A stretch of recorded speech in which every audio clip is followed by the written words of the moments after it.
I buried my husband with my own hands 5 years ago. I watched them lower the heavy mahogany casket into the ground. I held my sobbing 3-year-old son and promised him we would survive.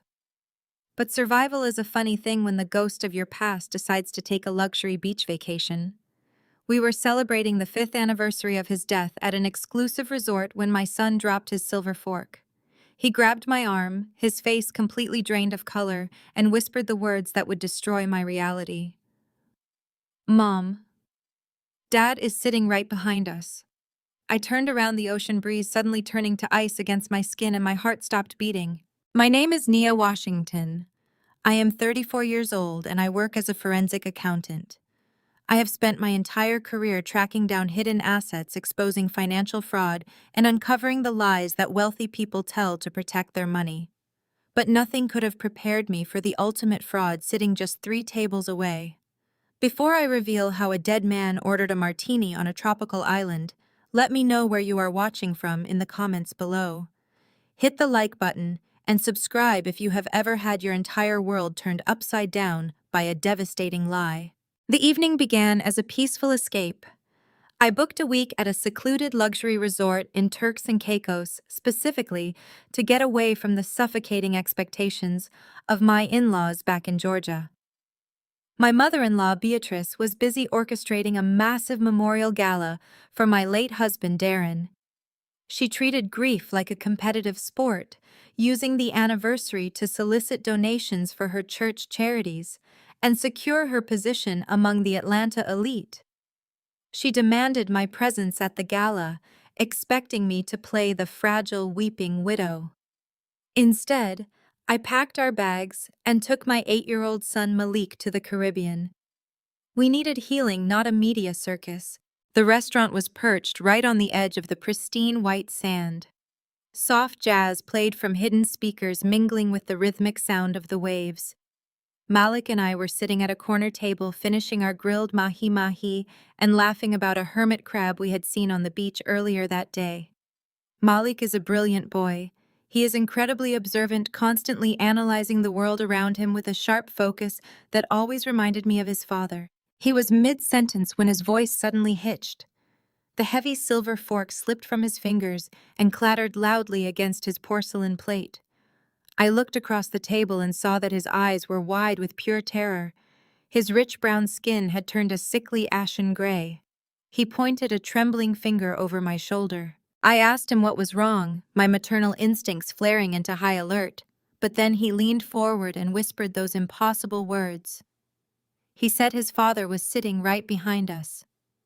I wanted to tell him that grief plays cruel tricks on our minds.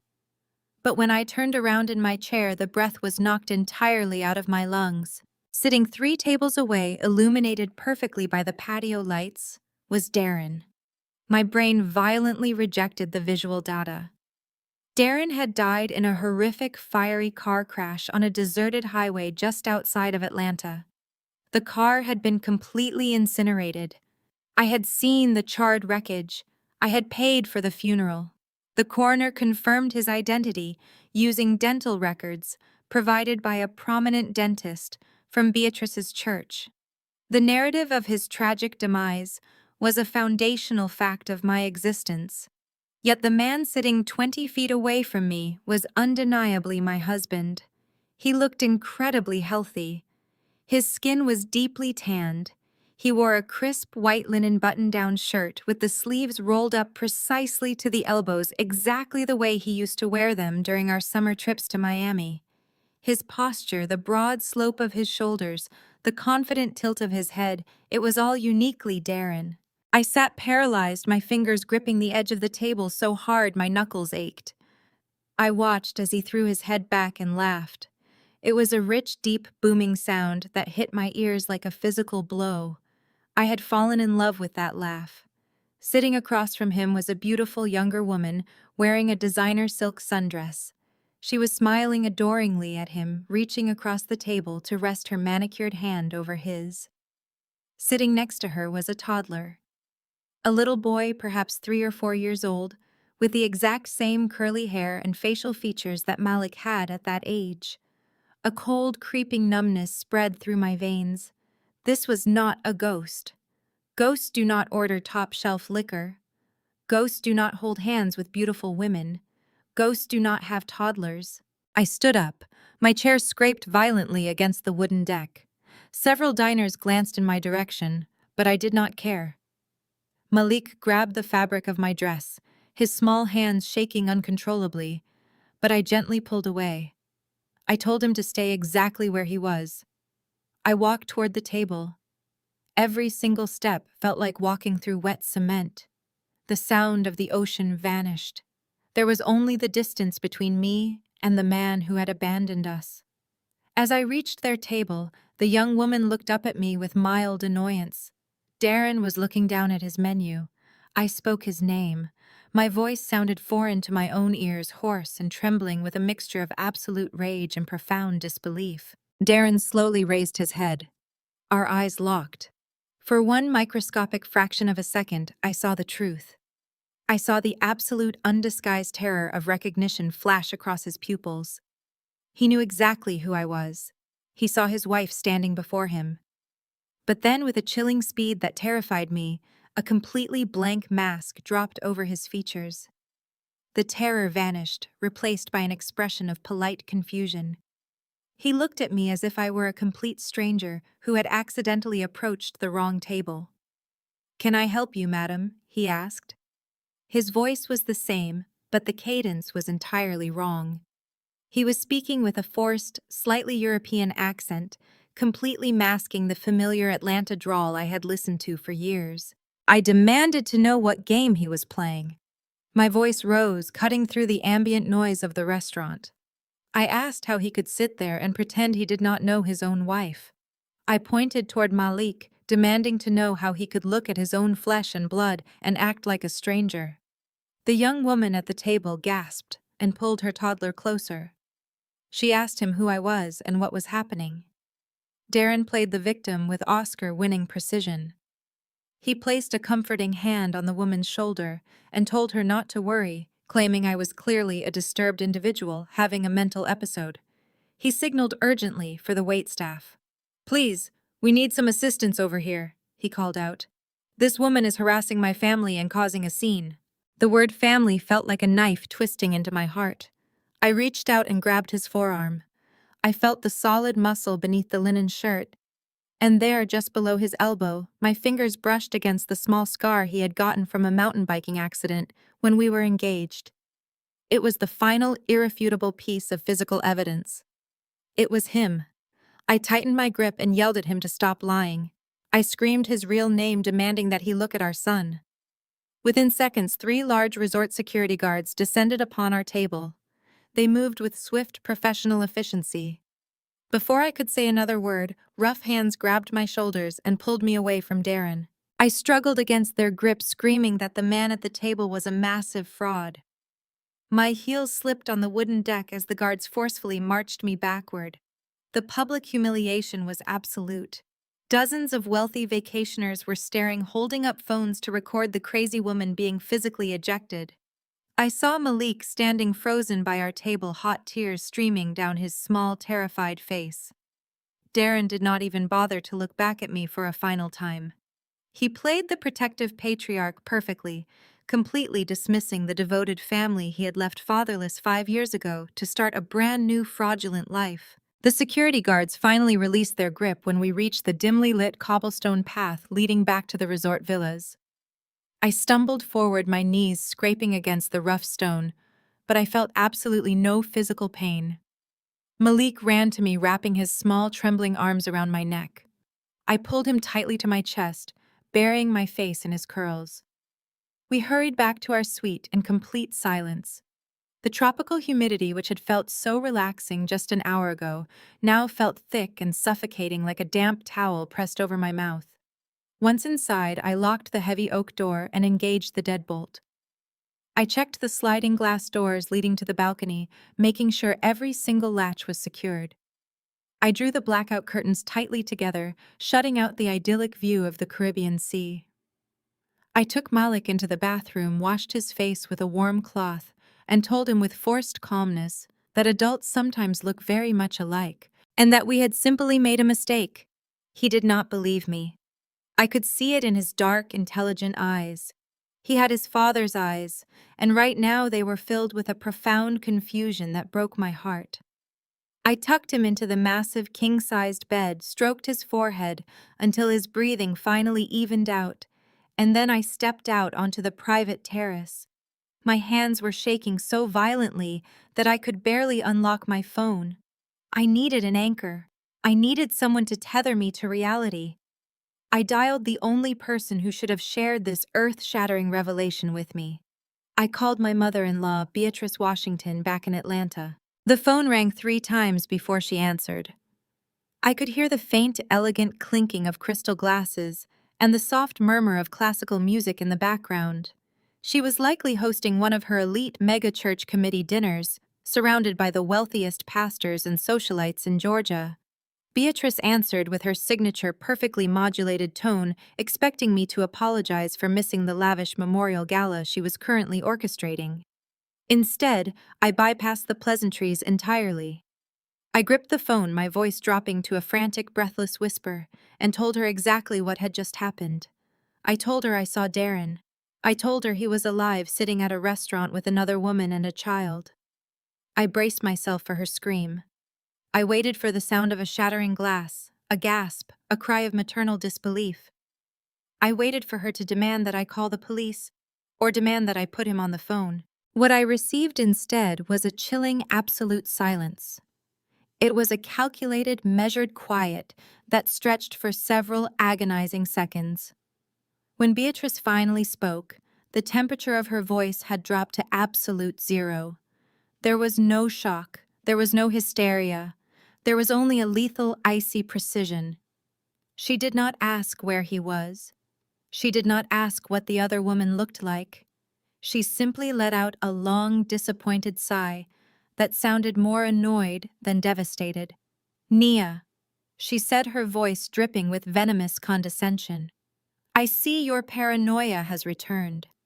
I warned Darren before he passed that you were fundamentally unstable, and here you are proving me right on the very week we are meant to be honoring his legacy." I stood frozen on the balcony, the warm island breeze whipping my hair across my face. I tried to interrupt her, to insist that I was not crazy, that I had seen the scar on his arm, that Malik had seen him too. Beatrice cut me off with a sharp, authoritative snap. She reminded me with brutal clarity of the mild depression I had suffered in the months immediately following Darren's funeral. It was a brief, entirely normal grieving period, but in the hands of the Washington family, it had been weaponized into a permanent diagnosis of mental fragility. She accused me of having a full-blown psychotic break in a foreign country. She told me I was projecting my pathetic working-class desperation onto innocent tourists because I could not handle the pressure of raising a child alone. She said I was intentionally trying to sabotage the sacred memory of her son, jeopardizing the hundreds of thousands of dollars her charity gala was bringing in this week. I gripped the railing of the balcony, my knuckles turning white. I told her that I was not hallucinating. I told her I was going to call the local authorities and demand they check the resort registry. That was when Beatrice dropped the polite church-going facade entirely. Her voice became a low, menacing growl. "You listen to me very carefully, you ungrateful little girl," she threatened. "You bring my grandson home right now before I call my lawyers and have you committed to a psychiatric facility. I know judges in this city who will sign a 72-hour involuntary hold with a single phone call from me. You will be locked in a padded room and I will take full custody of Malik before the weekend is over. Do not test me, Nia. Get on a plane and come home immediately." The line went dead. I stood in the darkness staring at the blank screen of my phone. For a normal person, a grieving widow, this would have been the moment of total collapse.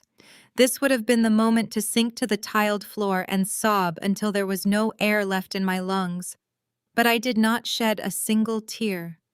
The paralyzing shock that had gripped me in the restaurant instantly evaporated, replaced by a sudden razor-sharp clarity.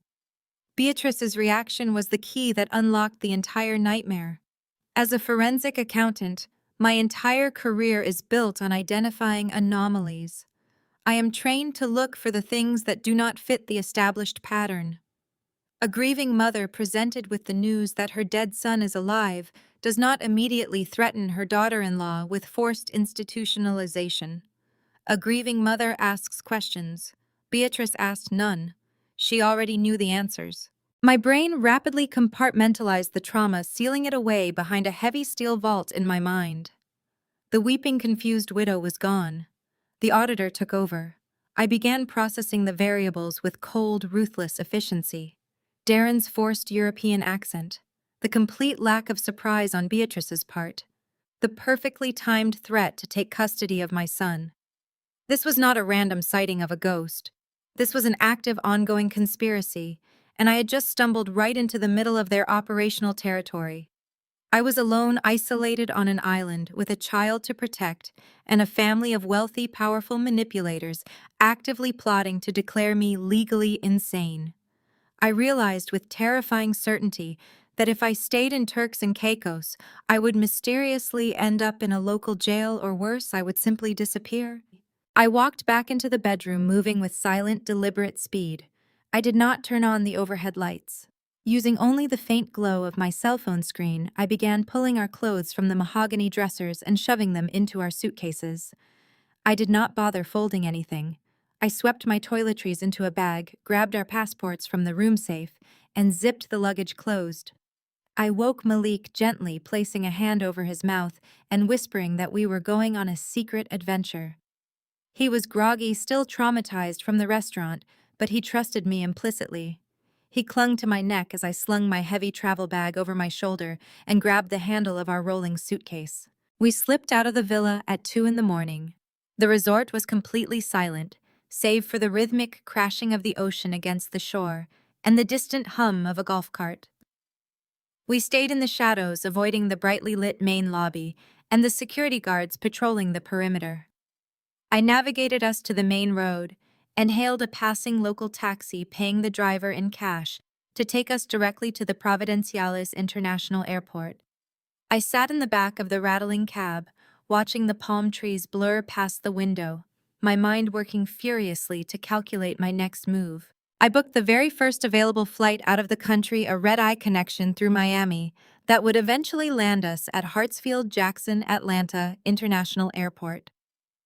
Sitting in the sterile, brightly lit departure terminal, I watched the sun slowly rise over the tarmac.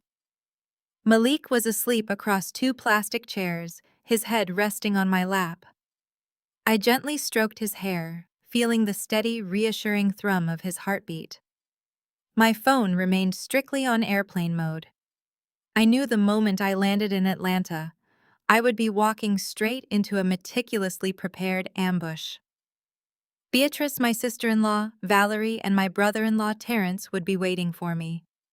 They would have their legal threats ready, their medical professionals bribed, and their smiles sharpened like knives. They expected me to arrive broken, hysterical, and questioning my own sanity. They expected me to be the weak, working-class girl they had always looked down upon, easily manipulated by their immense wealth and overwhelming social influence. But they had fundamentally miscalculated. They forgot who they were dealing with. I do not deal in emotions. I deal in ledgers, transaction histories, and undeniable proof. They thought they could bury me in their lies, but they did not realize I make my living digging up the dirt. The flight attendant called for boarding. I gathered my son, picked up our bags, and walked toward the gate. The battle lines were drawn, and I was going home to dismantle their entire empire, one stolen dollar at a time. The flight back to Atlanta was a blur. We landed at Hartsfield-Jackson. I held Malik tightly by the hand, navigating the crowded terminal. We bypassed baggage claim. I needed to get to our sanctuary. I needed to secure my son behind the heavy iron gates of our estate in Buckhead. Malik sat silently beside me in the leather seat, staring out the window.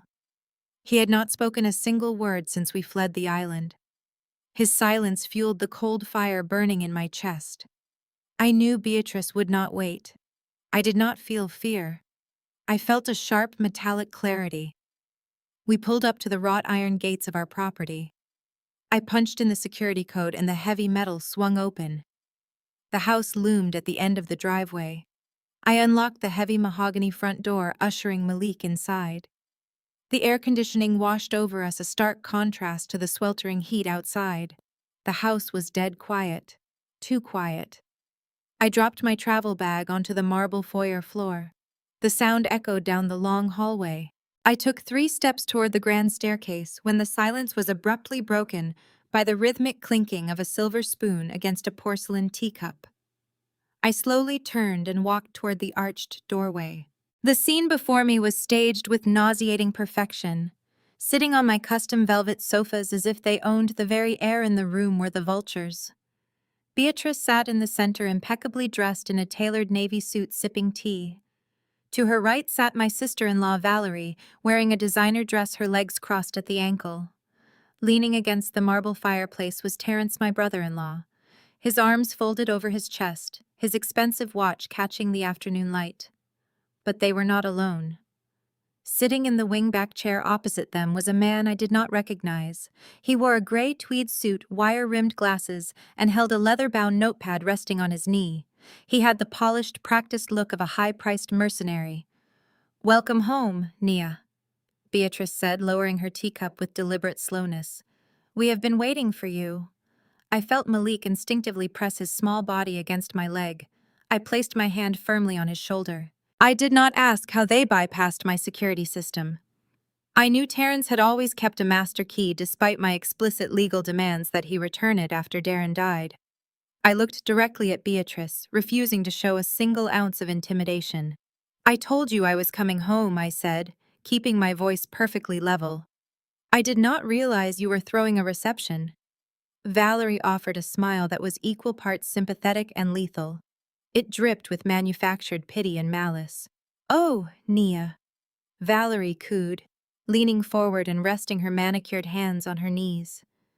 "There is no need to be defensive. We are here because we love you. We are here because we are deeply concerned about your well-being. The pressure of this life, the intense demands of maintaining this estate, the heavy burden of carrying my brother's legacy, it has simply been too much for you to bear alone. We all know you did not grow up with this kind of wealth or responsibility. You came from a simple, blue-collar background. It is perfectly understandable that your fragile working-class mind would finally crack under the immense strain of elite society." I stared at her, analyzing her strategy. She was laying the groundwork, establishing the narrative. The poor, overwhelmed working-class girl who could not handle the elite society she married into. It was textbook gaslighting executed flawlessly. Before I could respond, the stranger in the tweed suit cleared his throat and adjusted his glasses. "Mrs. Washington," he began, his tone dripping with clinical condescension. "My name is Dr. Arthur Sterling. I am a licensed psychiatrist retained by your family. They contacted me early this morning regarding your alarming behavior in the Caribbean. Beatrice informed me of your distressing delusions, specifically your claim that you saw your deceased husband." I did not blink. I did not shift my weight. I let the silence stretch, forcing Dr. Sterling to squirm under my unyielding gaze. "Delusions," I repeated, testing the word on my tongue. The doctor nodded, scribbling something in his notepad. "Visual and auditory hallucinations are common trauma responses," he explained smoothly. "The anniversary of your husband's tragic death has clearly triggered a severe dissociative episode. Your family is terrified that you are a danger to yourself, and more importantly, to your young son." The moment he mentioned Malik, the trap snapped shut. Terence pushed off the fireplace and took 3 heavy strides, positioning his large frame directly blocking the arched doorway. He effectively sealed the only exit, crossing his arms to form a solid physical barricade. At the exact same time, Beatrice stood up from the sofa. She walked toward me, her arms outstretched, wearing a flawless mask of grandmotherly concern. "Come here, Malik," Beatrice said, her voice sugary sweet and deeply manipulative. "Come to Nana. Your mother is very sick right now. Her brain is playing terrible tricks on her and she needs to go away to a special hospital to get better. Let Nana take you to the playroom while the doctor helps her." Malik whimpered, burying his face into my thigh. I felt a surge of adrenaline so powerful it narrowed my vision to a pinpoint. I stepped in front of my son, placing my body entirely between him and Beatrice. I held up my hand, a silent command that stopped her dead in her tracks. Do not take another step toward my child. I warned, my voice dropping an octave into a register of pure, uncompromising authority. Beatrice's eyes narrowed, the grandmotherly facade slipping to reveal the cold, calculating matriarch beneath. Nia, do not make this harder than it has to be, she hissed. Terence stepped closer, his physical presence designed to intimidate and overpower. We have the paperwork ready, Terence barked, pulling a folded legal document from his jacket pocket. Dr. Sterling has the authority to mandate a 72-hour psychiatric hold right now. You can walk out to the car quietly, or I can carry you out by force. But Malik stays with his blood family. They thought I would crumble. They expected me to fall to my knees weeping and begging for mercy. But the forensic accountant inside me had already scanned their documents, assessed their liabilities, and formulated my absolute counterattack. I turned my attention entirely away from the family and locked eyes with Dr. Sterling. I noticed the slight tremor in his hand holding the pen. He was used to dealing with compliant, broken patients, not someone who fought back with the law. Dr. Sterling, I said, my voice cutting through the room like a scalpel. You are currently standing inside my private residence. You bypassed a locked gate and a security system to gain illegal entry. I have not consented to a medical evaluation, nor have you conducted any clinical assessment that would satisfy the legal threshold for an involuntary psychiatric hold in the state of Georgia. The doctor blinked clearly, taken aback by my precise terminology. I took a step toward him, forcing him to press his back against the chair. Furthermore, I continued, my volume rising with clinical authority. If you do not stand up and walk out of my front door in the next 10 seconds, I will dial 911. I will have you arrested for criminal trespassing and breaking and entering. Tomorrow morning, I will file a formal complaint with the Georgia Composite Medical Board. I will report you for unethical conduct, practicing without consent, and participating in an illegal extortion conspiracy. I will audit your practice. I will subpoena your financial records, and I will personally ensure your medical license is revoked permanently. Dr. Sterling turned the color of ash. He looked frantically at Beatrice, then at Terence, realizing instantly that the Washington family had dragged him into a legal minefield he was utterly unprepared for. He snapped his notepad shut and stood up so fast he nearly knocked over the chair. Beatrice, you assured me this was a cooperative family intervention, the doctor stammered, backing toward the hallway. I cannot be party to a hostile, unconsented detention. I am leaving. Terence tried to grab the doctor's arm, but Sterling shoved past him, practically running toward the front door. The heavy oak slammed shut behind him, the sound echoing like a gunshot through the silent house. I turned back to the three of them. The high-priced mercenary they had brought to break me had fled in under 60 seconds. The false medical authority they relied on was gone. They were stripped of their tactical advantage, left standing awkwardly in my living room, exposed and vulnerable. With the doctor gone, the heavy silence in the living room shattered. Beatrice let out a sharp, humorless laugh. She lowered herself back onto the custom velvet sofa, smoothing the wrinkles from her navy skirt. The grandmotherly facade she had worn for the doctor melted away instantly, revealing the cold, calculating matriarch beneath. Valerie mirrored her mother's shift. She uncrossed her legs, leaning forward with a venomous smirk playing across her perfectly painted lips. Terence finally stepped away from the doorway, cracking his knuckles. They were no longer pretending to care. The intervention was over.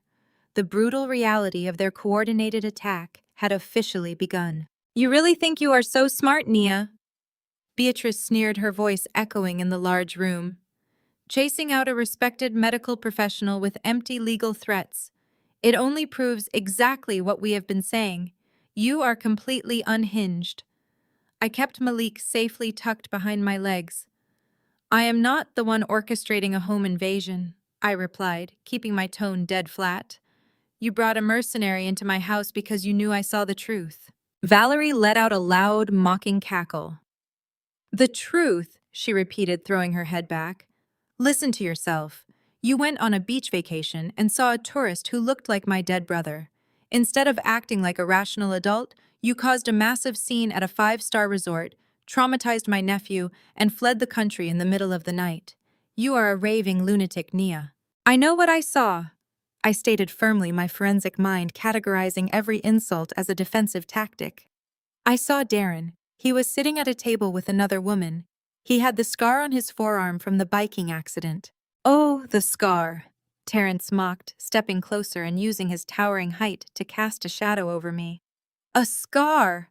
That is your undeniable proof. Do you hear how crazy you sound? Darren is dead? We buried him. We watched the casket go into the ground. You are grasping at delusions because your fragile little mind cannot accept reality. Beatrice leaned forward, her eyes narrowing into cold slits. We always knew you were too weak for this family. Remember those months after the funeral you could barely get out of bed? You stopped working. You claimed you could not breathe. We had to hire a nanny just to make sure Malik was fed. You had a total breakdown then, and you are having an even worse one now. Your depression never magically cured itself, Nia. It just festered. And now it has blossomed into full-blown schizophrenia. They were using my grief against me. They were taking the incredibly normal, agonizing pain of losing a husband and twisting it into a weapon of permanent instability. It was a flawless narrative spin. To the outside world, a widow hallucinating her dead husband on a tropical island 5 years after his tragic death sounded exactly like a tragic psychotic break. They were building a fortress of lies around my sanity brick by brick. I stared at the three of them, watching the synchronized way they operated.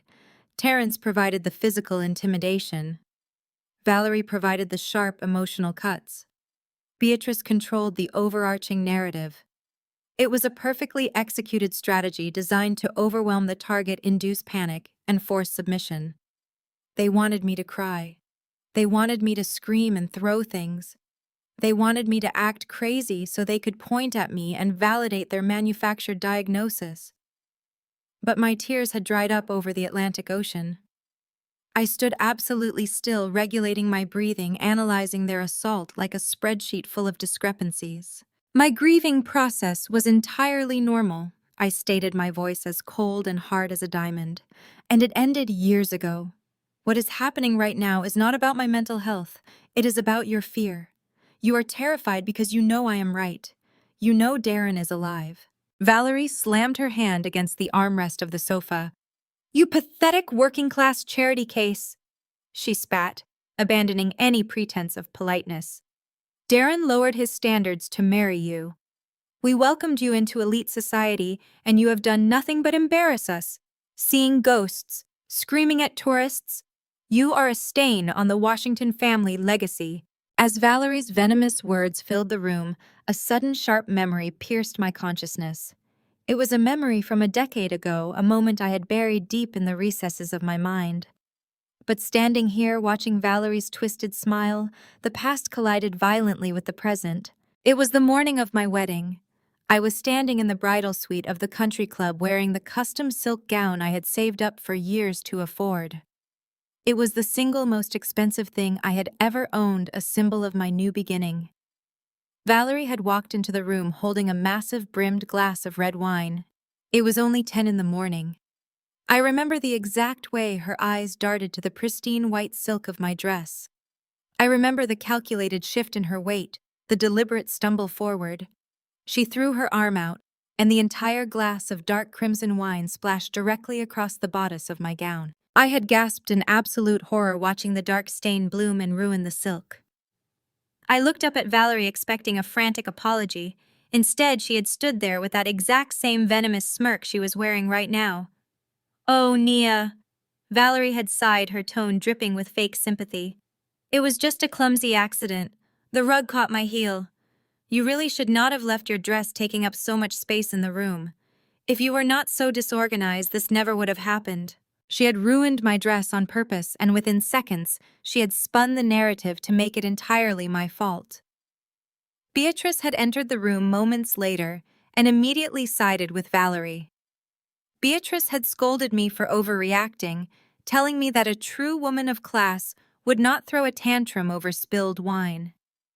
They had created a crisis, blamed me for the ensuing chaos, and demanded my immediate compliance.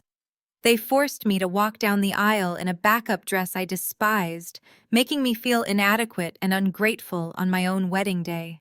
Standing in my living room facing the exact same three people, the realization hit me with the force of a freight train.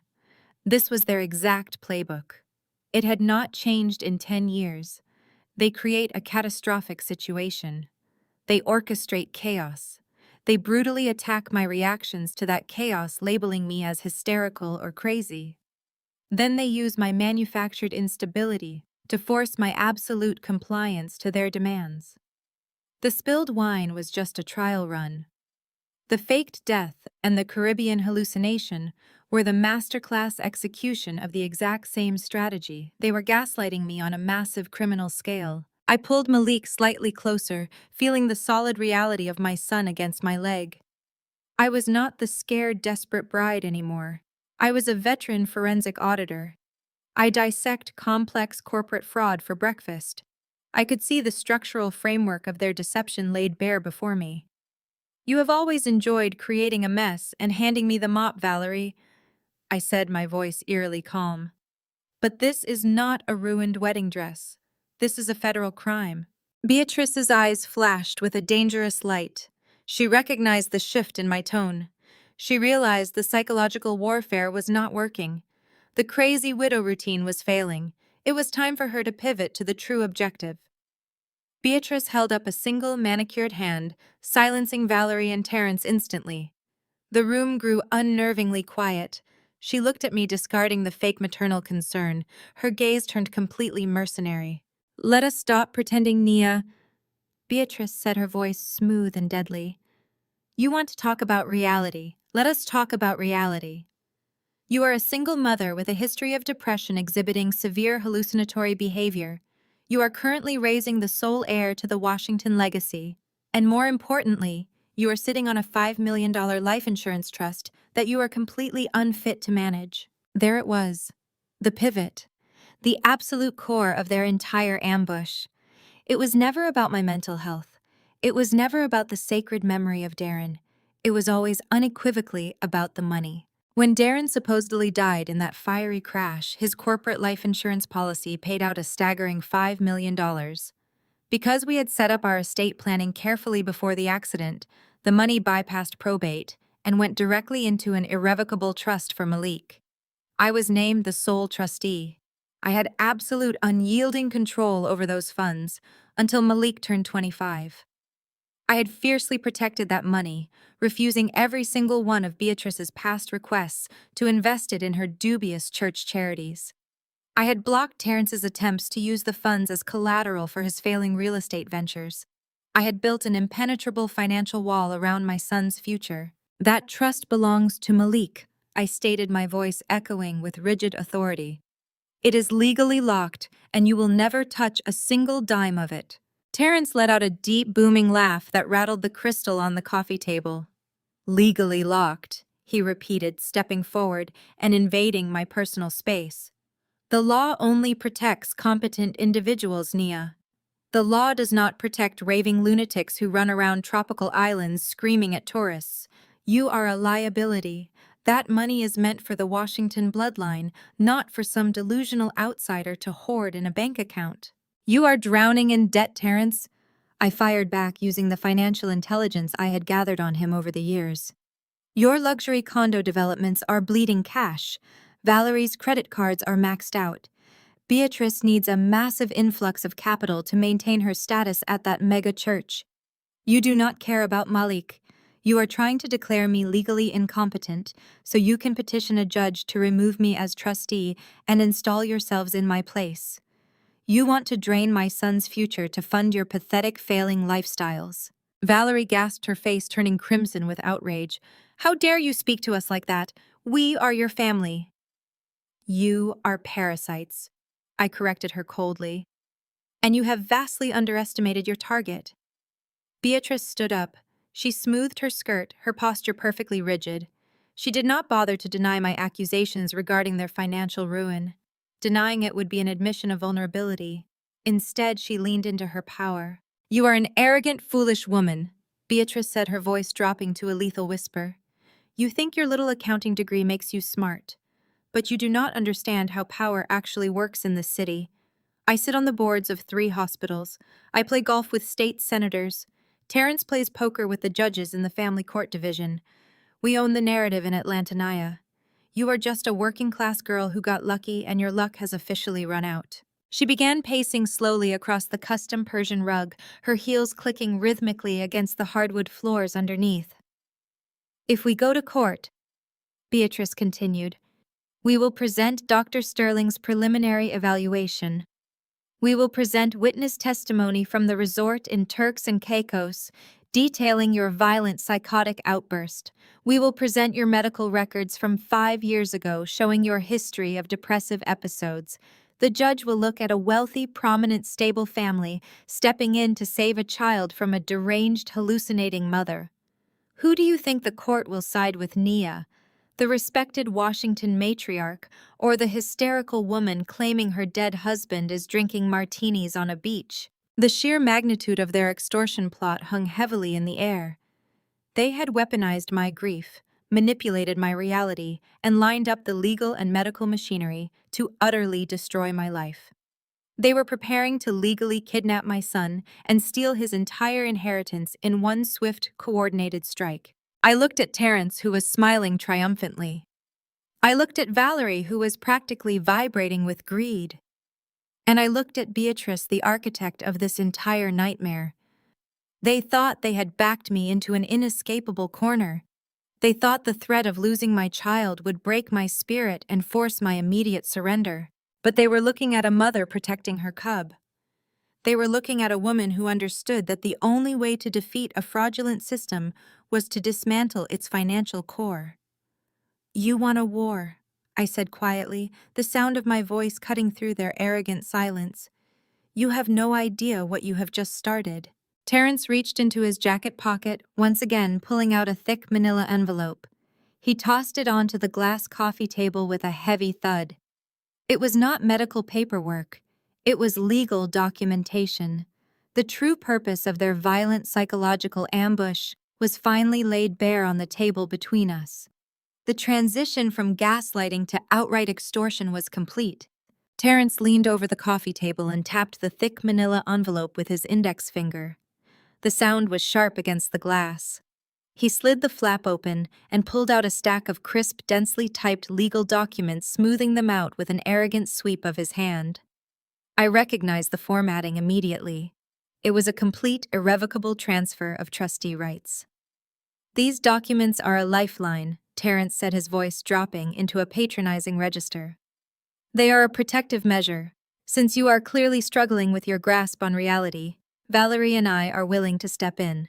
We will assume full administrative control of the $5 million life insurance trust. He continued, pacing slowly across the custom rug.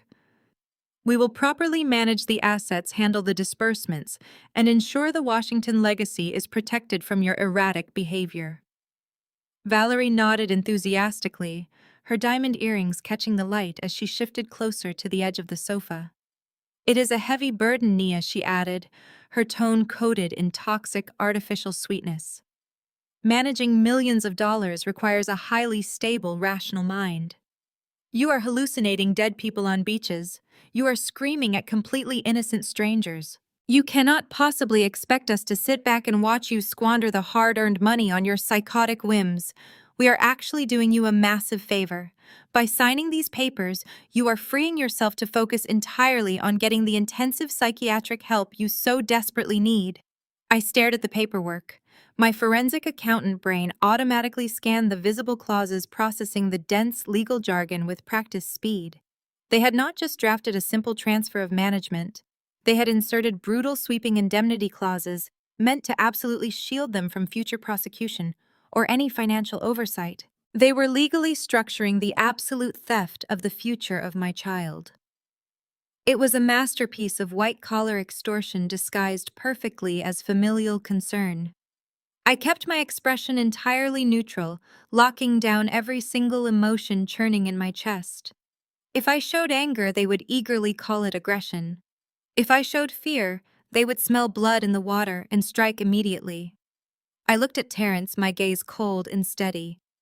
You want me to sign over $5 million to a man who defaulted on 3 commercial real estate loans in the past 18 months exactly. His jaw clenched tightly. The thick veins in his neck bulged against his custom silk collar. Do not mistake my extreme generosity for weakness, he warned, leaning his heavy frame aggressively toward me. We are not asking for your permission, Nia. We are presenting you with your only viable option. You will sign over the trust, and Valerie and I will make sure Malik is taken care of while you are locked away in a padded room, figuring out what year it is. Beatrice stood up, her navy suit immaculate, her posture radiating absolute tyrannical authority. She walked slowly forward. She positioned herself directly in front of me. She looked down at Malik, who was still clinging tightly to my leg, and then she fixed her glacial stare entirely on me. The fake grandmotherly warmth she had displayed for the doctor was completely eradicated. She was the apex predator, and she was moving in for the kill. Let me make this perfectly clear.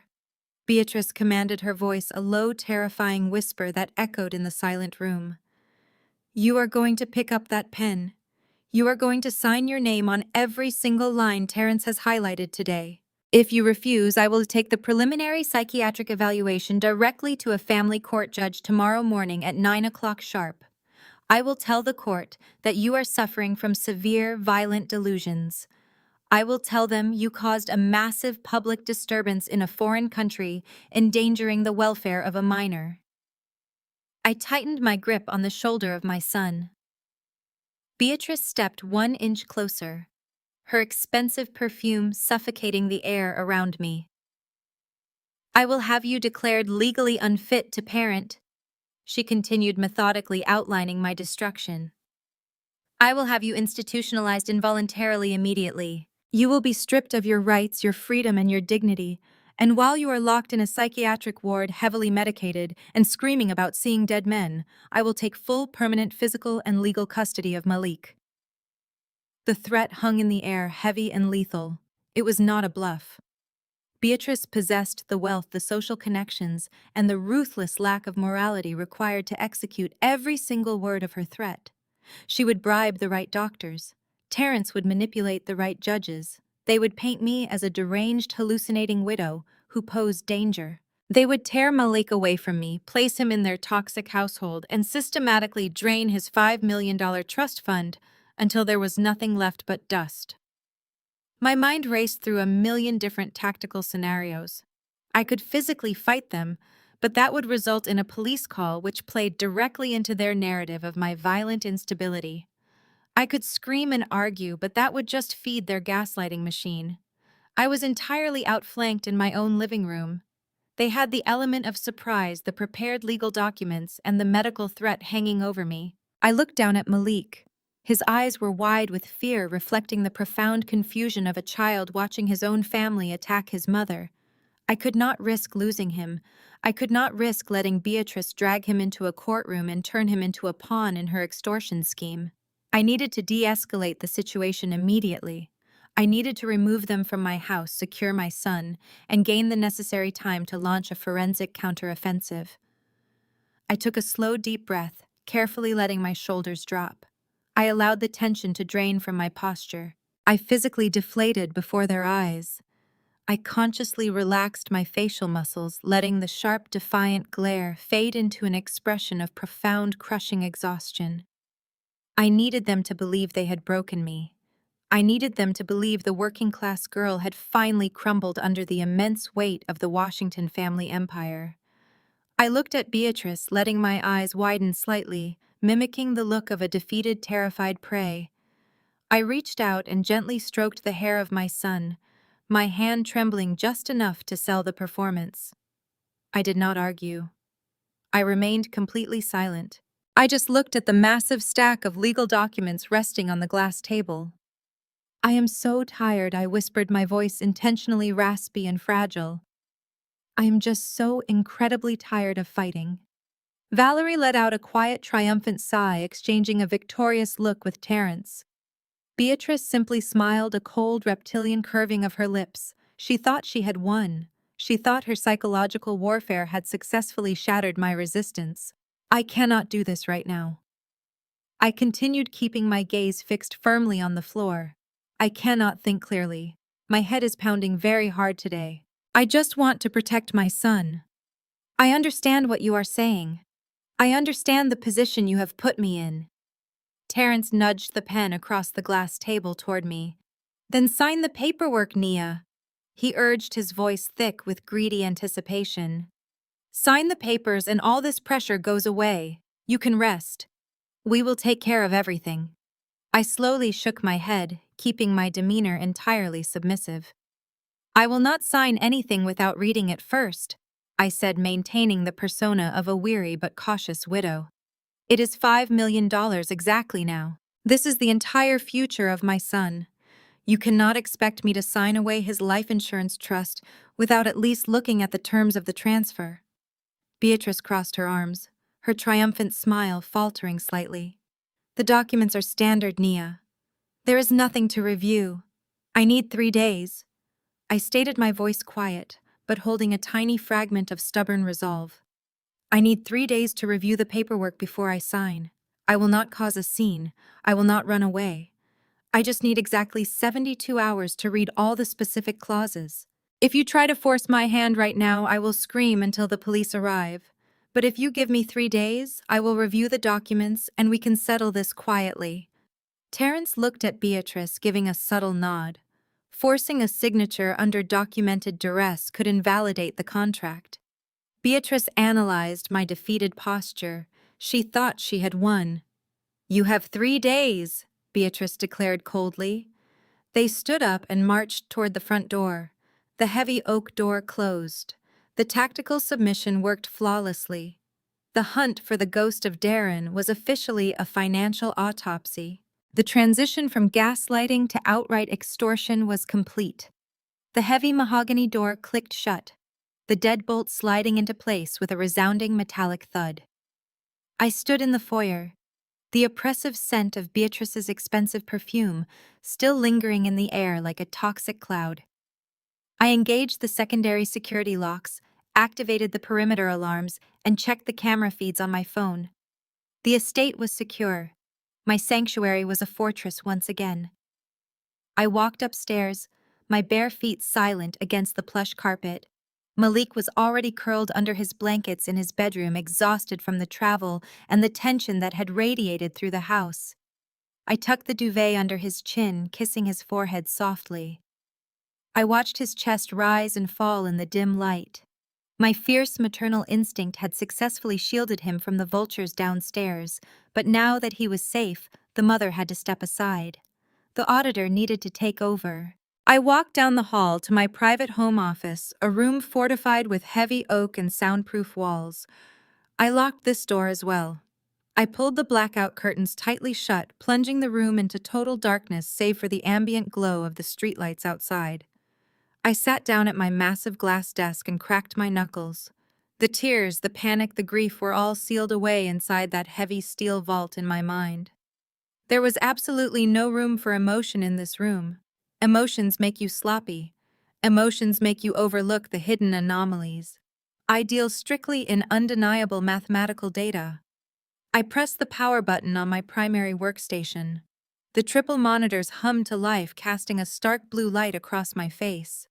I bypassed the standard operating system and booted up my encrypted servers.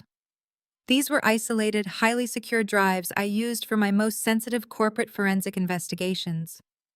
They contained software tools designed to pierce corporate veils, decrypt hidden ledgers, and reconstruct deleted financial histories. I opened my specialized forensic accounting suite, the screen populating with complex command prompts and empty spreadsheets waiting to be filled. I took a deep, steadying breath. I was about to dissect the life of the man I had loved. I was about to tear into the pristine legacy of Darren Washington. I started with the foundation. Darren had been a senior partner at a boutique investment firm in downtown Atlanta, handling high-net-worth clients and complex private equity portfolios. When he supposedly died in that horrific car accident 5 years ago, the firm had settled his accounts, paid out his remaining equity, and closed his files. The Washington family had managed the estate transition smoothly, blocking me from examining the granular details of his active accounts at the time. I had trusted them. I was grieving vulnerable and completely shattered. They had exploited that vulnerability flawlessly.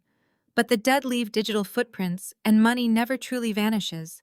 It just changes shape and location.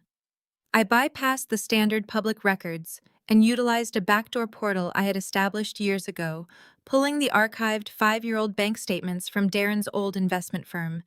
The data downloaded in massive encrypted blocks. I ran a decryption key, unzipping the files and flooding my screens with thousands of rows of transaction data. I highlighted the final 6 months of Darren's life. I was looking for the anomaly. I was looking for the precise moment the established pattern broke. I applied a series of algorithmic filters to the raw data, instructing the software to flag irregular wire transfers, sudden asset liquidations, and uncharacteristic withdrawal patterns. For the first 2 hours, the numbers looked entirely normal. Standard payroll deposits, country club dues, mortgage payments, and regular client disbursements. It was the boring, predictable ledger of a successful investment banker. But I knew the Washington family. I knew their wealth was a house of cards built on leverage and debt. And I knew that $5 million life insurance policy was not the entire prize. It was just a supplementary payout. The real money, the money that funded Darren's new life in Europe and the Caribbean, had to come from somewhere else. I widened my search parameters. I bypassed his personal accounts and began cross-referencing the firm's escrow accounts and client holding funds during his final quarter. That was when the first red flag appeared. It was a subtle, almost invisible transaction. A wire transfer for $200,000 routed from a client holding account into a newly formed limited liability company registered in Delaware. I leaned closer to the monitor, my eyes scanning the digital routing numbers. The LLC was named Apex Holdings. It had been incorporated exactly 45 days before Darren's fatal accident. The registered agent was a generic corporate services firm, providing complete anonymity for the actual owner. It was a classic shell company, a hollow corporate entity designed solely to receive and obscure moving capital. I ran a secondary trace on Apex Holdings. Over the next 3 weeks, a highly sophisticated rapid-fire sequence of wire transfers hit that shell company. 500,000, 800,000, 1.2 million. The money was being systematically siphoned from Darren's wealthiest, oldest clients. Clients who trusted him implicitly. Clients whose portfolios were so massive they would not notice missing capital until the quarterly audits were finalized. Darren was embezzling. He was bleeding his own clients dry. But he did not stop there. The pattern accelerated, becoming greedy and reckless. He was liquidating dormant assets, forging client authorization signatures, and routing the capital directly into Apex Holdings. I tracked the digital outflow. The money did not stay in Delaware. Darren was smart, but I was significantly smarter. He employed a layering technique, a money laundering strategy used to distance the funds from their illicit origin. He bounced the stolen capital from Apex Holdings into a second shell company registered in Bermuda. From Bermuda, the money was wired into a corporate account in Panama. From Panama, it hit a private bank in Switzerland. He was breaking the money into smaller, untraceable fragments, washing it clean through a global network of financial secrecy jurisdictions. The forensic software processed the international routing codes mapping the global spiderweb of transactions on my center monitor. The blue lines zigzagged across continents, tracing the stolen capital as it flowed outward. I sat in the darkness, my fingers flying across the mechanical keyboard, running tracer programs and hacking through the thin veils of offshore banking security. I was locked in a high-stakes digital pursuit, hunting a ghost through the labyrinth of international finance. The adrenaline surged through my veins, sharpening my focus. This was my domain. The Washingtons thought they could outsmart me with brute force and legal threats. but they had fundamentally failed to understand the lethal power of a forensic accountant armed with raw data. I consolidated the offshore data fragments, piecing the shattered money trail back together. The final puzzle piece snapped into place at exactly 3 in the morning. I stared at the aggregate total flashing on my primary screen. The number was absolutely staggering. $12 million. Darren had embezzled $12 million in clean, untraceable cash just 30 days before his car supposedly crashed and burned on that lonely stretch of highway. He had stolen a fortune, faked his own brutal death, abandoned his infant son, and fled the country to live a life of absolute luxury. It was a betrayal so profound, so intensely evil, that it momentarily stopped the breath in my lungs. But the emotional shock was immediately violently suppressed by the cold, calculating auditor. I needed the final destination. I needed to know exactly where that $12 million landed. I traced the final wire transfers out of the Swiss accounts. The money pooled together one last time, forming a massive singular digital sum. It was wired directly into a private, highly secretive offshore trust located in the Cayman Islands. The Caymans are notoriously difficult to penetrate. Their banking secrecy laws are designed to protect the identities of the world's most corrupt individuals. But Darren had made a crucial, arrogant mistake. He had linked the Cayman Trust to a domestic management account for easier access. I hacked the domestic portal, bypassing the superficial firewall, and downloaded the corporate registration documents for the Cayman Trust. I opened the PDF file, my eyes scanning the dense legal jargon until I found the designated managing director. I froze. The blue light from the monitor illuminated the absolute truth of the Washington family conspiracy.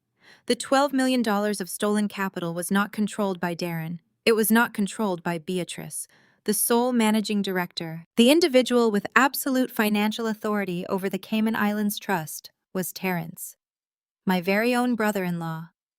The man who had just stood in my home demanding I surrender Malik's future to him. Terrence was the ghost stealing absolutely everything. Terrence controlling the Cayman Trust meant Darren was not acting alone. The $12 million was the catalyst. Darren was about to be indicted. The federal authorities investigate financial crimes with ruthless efficiency. He needed an exit strategy, and his wealthy family provided the perfect escape hatch. But fleeing a federal investigation requires capital, and abandoning an identity requires a corpse. I opened a new encrypted terminal window. If they orchestrated a financial vanishing act of this magnitude, the fake death had to be equally meticulous. I needed to see exactly how they buried a man who was currently alive. I targeted the $5 million life insurance policy. When Darren died, the insurance conglomerate conducted an independent investigation before paying out the massive claim. I had the policy number memorized. I routed my connection through a secure virtual private network, masking my IP address through servers in Eastern Europe to avoid triggering domestic alarms. I penetrated the insurance company archival database, navigating past their outdated legacy firewalls with ruthless precision. It took 20 minutes of aggressive coding to bypass the final security protocol. The screen flashed green, and the complete death claim file downloaded directly onto my secure drive. I opened the digital dossier. The file contained hundreds of pages. Police reports, fire department logs, witness statements, and the official report from the county coroner. I stripped away the bureaucratic filler and focused on the hard forensic data of the accident itself. Per the police report, Darren was driving his luxury sports car late at night on an isolated, winding mountain road in northern Georgia. The vehicle supposedly lost control at high speed, breached the guardrail, plummeted down a steep ravine, and erupted into a massive inferno upon impact. The fire burned so intensely it required 3 fire engines. I scrolled to the report from the coroner. I forced my clinical detachment to hold steady as I read the gruesome details. The body recovered from the vehicle seat was completely incinerated. The thermal destruction was so absolute that it compromised the structural integrity of the skeleton. The report specifically noted that the extreme heat had destroyed all viable tissue. The medical examiner could not extract a sufficient sample for a conclusive DNA match. The blood typing was impossible. Fingerprints were entirely eradicated. The physical dimensions were broadly consistent with a male the height of Darren, but it was unrecognizable. If the DNA was destroyed and the physical markers were erased, the insurance company required definitive proof of life termination to release $5 million. I scanned the mandatory identification protocols. The identity of the body was confirmed using a single solitary method: dental records. I pulled up the attached dental charts submitted to the county coroner and the insurance investigator. The charts mapped a complex array of fillings, a specific crown on a lower molar, and the unique curvature of the jawbone. The official approval, declaring an absolute, undeniable match, was clearly stamped right at the very bottom edge. I zoomed in on the digital signature block. The identifying dentist who provided the original charts and confirmed the post-mortem match was a Dr. Evelyn Vance. The name triggered an immediate jarring alarm in my memory. I minimized the insurance file and opened a clean search browser. I typed Dr. Evelyn Vance into the search bar, cross-referencing her name with the Washington Family Enterprise. The search results cascaded down my monitor, painting a picture of deeply entrenched corruption. Dr. Evelyn Vance was not just a random local dentist. She was the chairwoman of the local megachurch charity board. I pulled up the tax filings for the charity. Dr. Vance signed documents right next to Beatrice on every major financial declaration for the past decade. They frequently co-hosted lavish fundraising galas, photographed smiling together in expensive gowns. Beatrice had extensive unchecked power over the massive operational budget, which meant she had extensive unchecked power over Dr. Vance. The dentist was just a loyal subordinate, completely intertwined in the Washington family's social and financial machinations. The entire identification process was a fabricated inside job from the very clear beginning. The puzzle pieces slammed together with terrifying, undeniable clarity right now. Darren did not die in that ravine. The Washington family had procured a body, some anonymous, unfortunate soul who matched the basic physical description of Darren, became their sacrificial lamb. They placed the corpse inside the vehicle, pushed it off the edge of the mountain, and ignited the inferno to ensure the body burned beyond any hope of traditional identification. When the county coroner demanded definitive proof, Beatrice called upon her deeply compromised associate on the charity board. Dr. Vance readily provided falsified dental charts, stamping the official medical confirmation that the thoroughly burned body was indeed Darren Washington himself. The sheer scope of their criminal conspiracy was absolutely breathtaking. Darren was facing imminent ruin.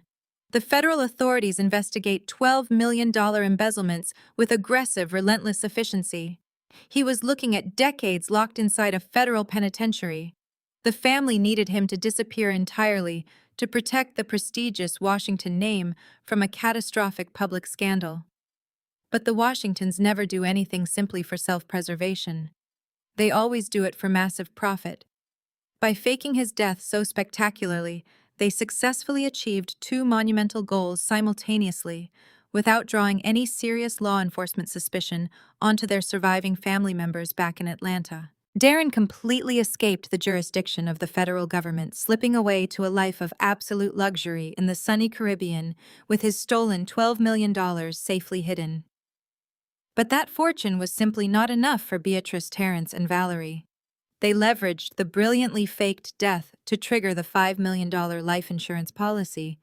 They committed massive corporate insurance fraud to generate a completely clean, ostensibly legal windfall of untraceable cash.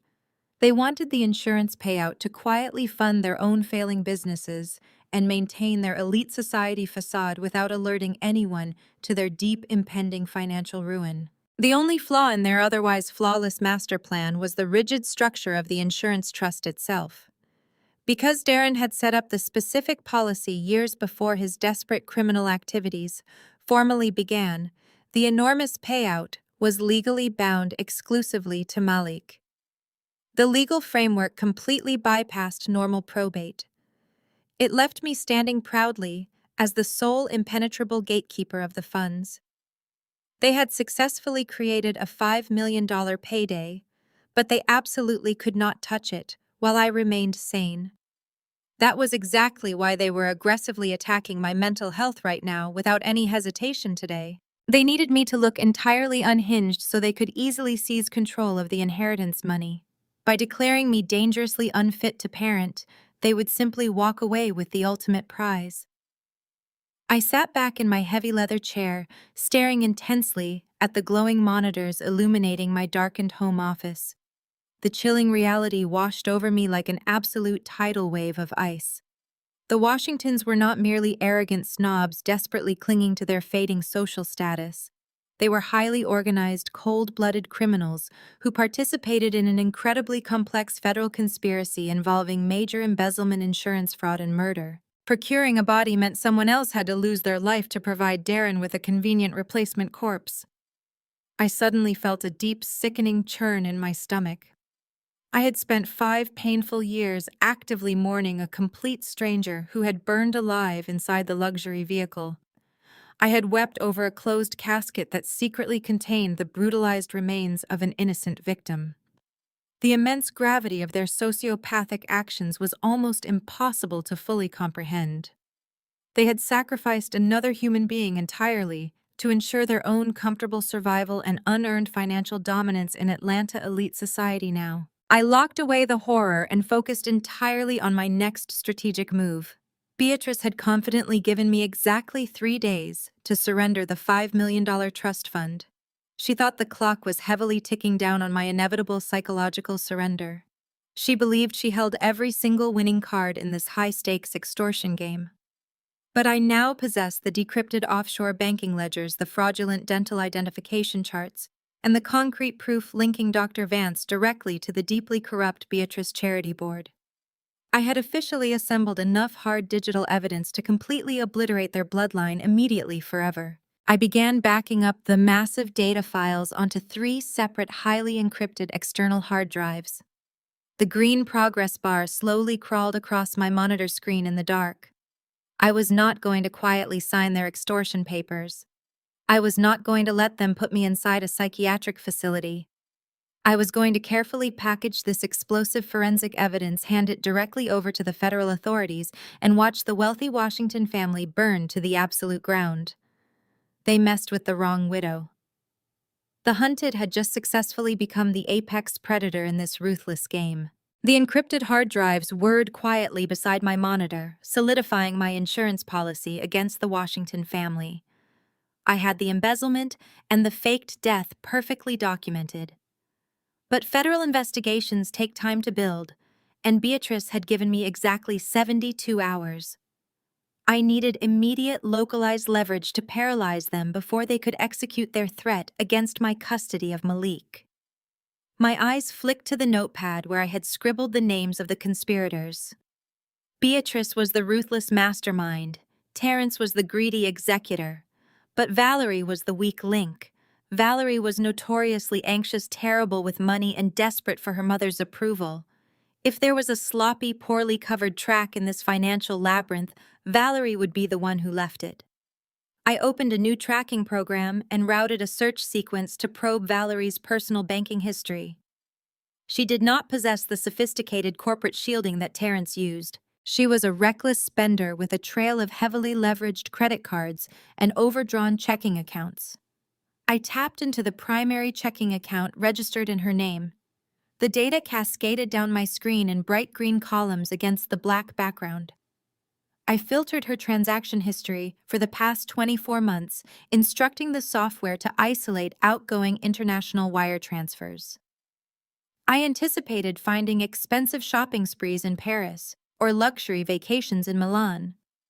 Instead, the algorithm immediately flagged a rigid, highly predictable anomaly. It was a recurring monthly wire transfer. Exactly $15,000 was moving out of Valerie's account on the first day of every single month. I highlighted the digital routing number associated with the receiving institution. The money was not paying off an overseas credit card or funding a European boutique habit. The $15,000 was being wired directly to a private offshore account located in the Caribbean. Specifically, it was landing in a small, highly secretive bank in the Bahamas. My pulse quickened as I cross-referenced the geographic location with the data I had already extracted from the Cayman Islands Trust. Darren was living in the Caribbean. The stolen $12 million was securely locked in a Cayman trust managed by Terrence, but extracting large sums from that specific trust would trigger automatic federal tax alerts. Darren needed untraceable liquid cash to fund his daily extravagant lifestyle. He needed a clean allowance. Valerie was acting as his personal financial mule. She was quietly funneling $15,000 a month to her dead brother.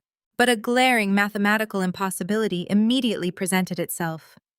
I knew Valerie's financial reality intimately. She had not held a legitimate job in over a decade. Her lifestyle was entirely subsidized by the increasingly strained Washington family estate. Valerie simply did not have $15,000 of disposable income to casually send away every 30 days. If she was wiring that much money to the Bahamas, she had to be pulling it from another hidden source. I initiated a reverse trace on her checking account. I needed to see exactly where the deposits were originating before they were rapidly wired offshore. I ran a standard sequence to analyze her incoming deposits for the 48 hours preceding each international wire transfer. The software churned through the encrypted bank data. The results populated on my left monitor. Every month, exactly 48 hours before Valerie sent the $15,000 to Darren, a matching deposit of $15,000 hit her checking account. The money was being electronically drafted through an automated clearinghouse transaction. I isolated the routing number of the originating account. It was a domestic account registered right here in the United States. I ran the routing number through a financial institution database. It belonged to a prestigious wealth management firm in Boston. I initiated a backdoor breach into the firm's security portal, utilizing a series of proxy servers to mask my digital intrusion. I inputted the specific account number and waited as the firewall analyzed the data packet. The security wall crumbled, granting me read-only access to the account registry. I stared at the name listed as the primary beneficiary of the account. My breath hitched in my throat. A wave of cold, absolute nausea rolled through my stomach. The account did not belong to the Washington family estate. It did not belong to Beatrice or Terrence. The account was registered entirely in the name of Malik Washington. It was my 8-year-old son's dedicated college savings trust. When Malik was born, Darren and I had established a massive, high-yield educational trust fund to guarantee his future. Darren's parents had contributed heavily to it, cementing it as an untouchable financial fortress for their grandson. But when Darren supposedly died, the estate transition had required a secondary administrative signatory to manage the minor's assets until he came of age. I was utterly shattered by grief at the time. Beatrice had smoothly swooped in, offering to handle the complex administrative burden of the educational trust, so I could focus entirely on mourning my husband and raising my son. I had signed the authorization paperwork without hesitation. I had given Beatrice full administrative access to my son's future. I pulled up the comprehensive withdrawal history for Malik's college fund. For the past 24 months, Beatrice had been authorizing an unauthorized backdoor draft. She was quietly bleeding the educational trust dry, extracting $15,000 every single month and funneling it directly into Valerie's checking account. Valerie would then immediately wire the stolen funds to the Bahamas to finance Darren's luxurious, fraudulent life. The sheer depravity of their scheme defied basic human comprehension. They were not just covering up a massive corporate crime. They were literally stealing money from a fatherless 8-year-old boy.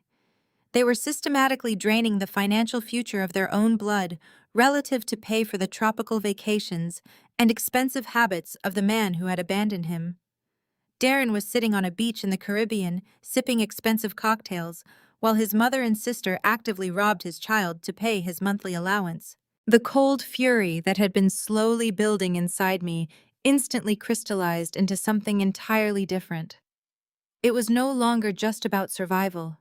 It was no longer just about protecting my current assets or defending myself against their bogus psychiatric evaluations. This was a declaration of absolute unrestricted war. They had crossed a line that no court, no judge, and no jury would ever forgive. They had targeted my son. I closed my eyes, letting the icy rage wash over every single nerve ending in my body. They saw me as the quiet working-class girl who had lucked into their prestigious dynasty. They thought silence meant weakness. They thought my grief was a permanent disability. They believed their wealth and social connections made them completely untouchable. But wealth leaves a digital trail, and arrogance breeds sloppy financial habits. I opened a fresh encrypted master file on my desktop. I named it Operation Ruin. I began dragging and dropping the explosive evidence into the master folder. I moved the faked dental records signed by Dr. Vance. I moved the $12 million offshore embezzlement trail mapped directly to Terrence. I moved the insurance fraud documents coordinated by Beatrice. Finally, I moved the undeniable proof of the continuous systematic theft from Malik's college trust fund executed by Beatrice and Valerie. Every single member of the Washington family was now directly implicated in multiple federal felonies: embezzlement, aggravated identity theft, aggravated wire fraud, conspiracy. The evidence was irrefutable, mathematically perfect, and utterly devastating. I did not just have enough ammunition to block their bid for custody. I had enough ammunition to send every single one of them to federal prison for the rest of their natural lives. I looked at the digital clock. It was 4:30 in the morning. Beatrice had proudly given me exactly 72 hours to surrender my life and my child to her control. The countdown was entirely meaningless. I did not need 3 days. I only needed a few more hours to prepare the final execution of my plan. I reached into my desk drawer and pulled out a pristine black flash drive. I plugged it into the secure terminal and began copying the contents of Operation Ruin onto the portable drive. This was the ultimate switch. I was going to construct an inescapable trap for Beatrice, Terrence, and Valerie. I would let them return to my home in exactly 3 days. I would let them sit in my living room wearing their expensive suits and their arrogant, triumphant smiles. I would let Beatrice pull out her extortion papers and threaten me with involuntary institutionalization one last time. And then I would systematically dismantle their entire empire right in front of their eyes. I safely ejected the black flash drive. The hunt for the truth was finally over. The absolute destruction of the Washington family was about to officially begin. 72 hours evaporated into a blur of meticulous preparation and absolute silence. I did not answer their increasingly frantic texts. I completely ignored the demanding voicemails from Terrence. I spent the time locking down my remaining assets, securing my son, and preparing the exact sequence of their public execution. Now the deadline had finally arrived, but I was not going to play their twisted game in the isolated confines of my living room. I was going to deliver my counterstrike on their absolute favorite battlefield. The grand ballroom of the Four Seasons Hotel in downtown Atlanta was a suffocating monument to excess. It was the night of the 5th annual Darren Washington Memorial Gala. The event was a cornerstone of the Atlanta elite social calendar, a highly publicized spectacle disguised as a philanthropic endeavor. Valet lines stretched around the block, choked with luxury vehicles. The massive crystal chandeliers inside the ballroom cast a warm, flattering glow over the sea of attendees. It was a perfectly curated audience of local politicians, wealthy real estate developers, prominent megachurch pastors, and regional media personalities. The Washington family commanded this room, like royalty holding court. They had built this gala on the ashes of my supposed tragedy, using the memory of my tragically deceased husband to solicit massive financial contributions for a charity network that Beatrice entirely controlled. Waiters in crisp white tuxedos glided effortlessly through the crowd, balancing silver trays loaded with top-tier champagne and caviar canapes. A classical string quartet played mournful, elegant music from a raised dais in the corner, setting a tone of dignified sorrow. Massive, professionally edited portraits of Darren were displayed on easels around the perimeter of the room, framing him as a patron saint of the city. The sheer audacity of the production was nauseating. I stood discreetly in the shadows near the grand entryway, observing the predators in their natural habitat. Beatrice was positioned perfectly beneath the central chandelier, exactly where the lighting hit her best. She wore an exorbitant custom-designed black velvet gown that cost more than most people earned in a year. Her neck and wrists were draped in heavy diamonds that caught the light with every calculated movement she made. She was currently surrounded by a cluster of local reporters and camera crews. I watched her expertly summon a single perfect crocodile tear. She dabbed her eye with a lace handkerchief, speaking into the microphones with a trembling theatrical voice. She spoke about the agonizing pain of outliving her beloved son. She spoke about channeling her devastating grief into the Darren Washington Foundation, urging the wealthy donors in the room to open their checkbooks to honor his pristine legacy. The reporters nodded sympathetically, eating out of the palm of her hand. Right beside her, Valerie was putting on a matching performance.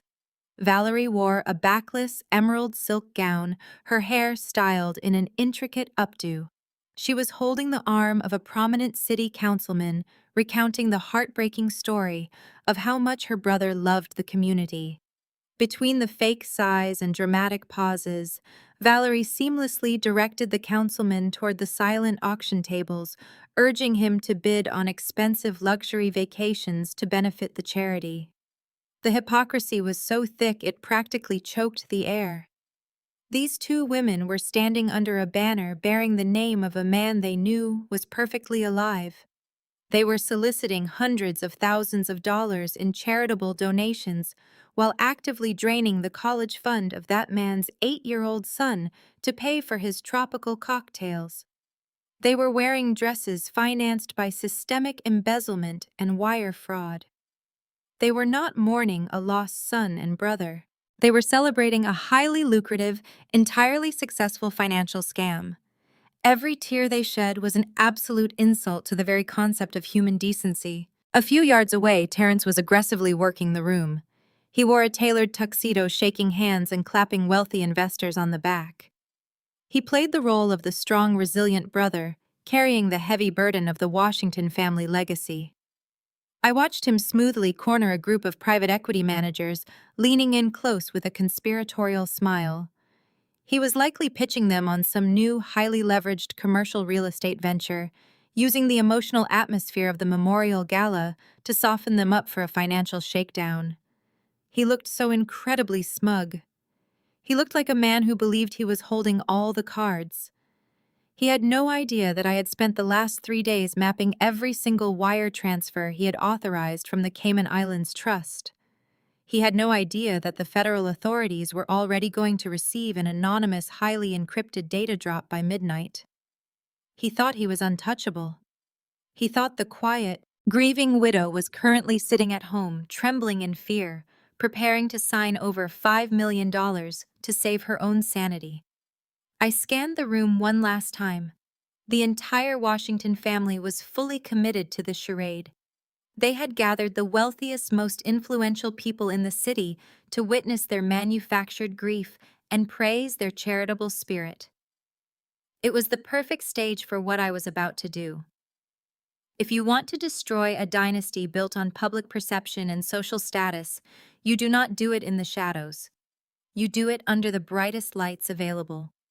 You do it where their peers, their investors, and the press can watch the entire facade crumble into dust. I adjusted my posture, letting the cold, analytical focus wash over me entirely. I had left Malik securely at home. I had hired a team of elite armed private security contractors to watch the estate. They had strict orders not to let anyone through the gate, especially not anyone bearing the Washington name. Malik was completely insulated from the blast radius of what was about to happen. He was safe, which meant I was absolutely free to operate without restraint. I stepped out of the shadows and walked directly into the blinding light of the ballroom. I did not wear morning black. I did not wear the subdued, conservative dresses Beatrice always demanded I wear to family functions. I wore a sharp, tailored crimson pantsuit. It was bold structured and radiated absolute authority. I walked with my head held high, my heels clicking sharply against the polished marble floor of the entryway. I carried a single item, a sleek black leather portfolio tucked firmly under my left arm. Inside that portfolio were printed copies of the offshore bank statements, the fraudulent dental records signed by Dr. Vance, the unredacted wire transfers, draining Malik's college fund, and the black flash drive containing the complete digital roadmap of their federal crimes. I moved through the crowd with purpose. I did not stop to shake hands. I did not pause to accept the murmured condolences from the attendees who recognized me. I kept my eyes locked entirely on the center of the room. The murmurs started slowly at first, rippling through the crowd as people noticed my arrival. The grieving widow was not supposed to look like a corporate raider marching into a hostile takeover. The grieving widow was supposed to look fragile and defeated. The sea of wealthy donors parted for me, sensing the aggressive, unyielding energy radiating from my every step. The string quartet seemed to falter for a fraction of a second, the cellist losing his rhythm as the tension in the room suddenly spiked. I was a disruption to their perfectly choreographed production.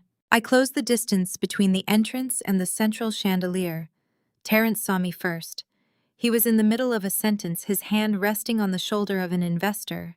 He froze, his jaw tightening, his eyes narrowing in sudden confusion. He quickly excused himself and started moving aggressively toward me, intending to intercept me before I could reach the press pool. But I was faster.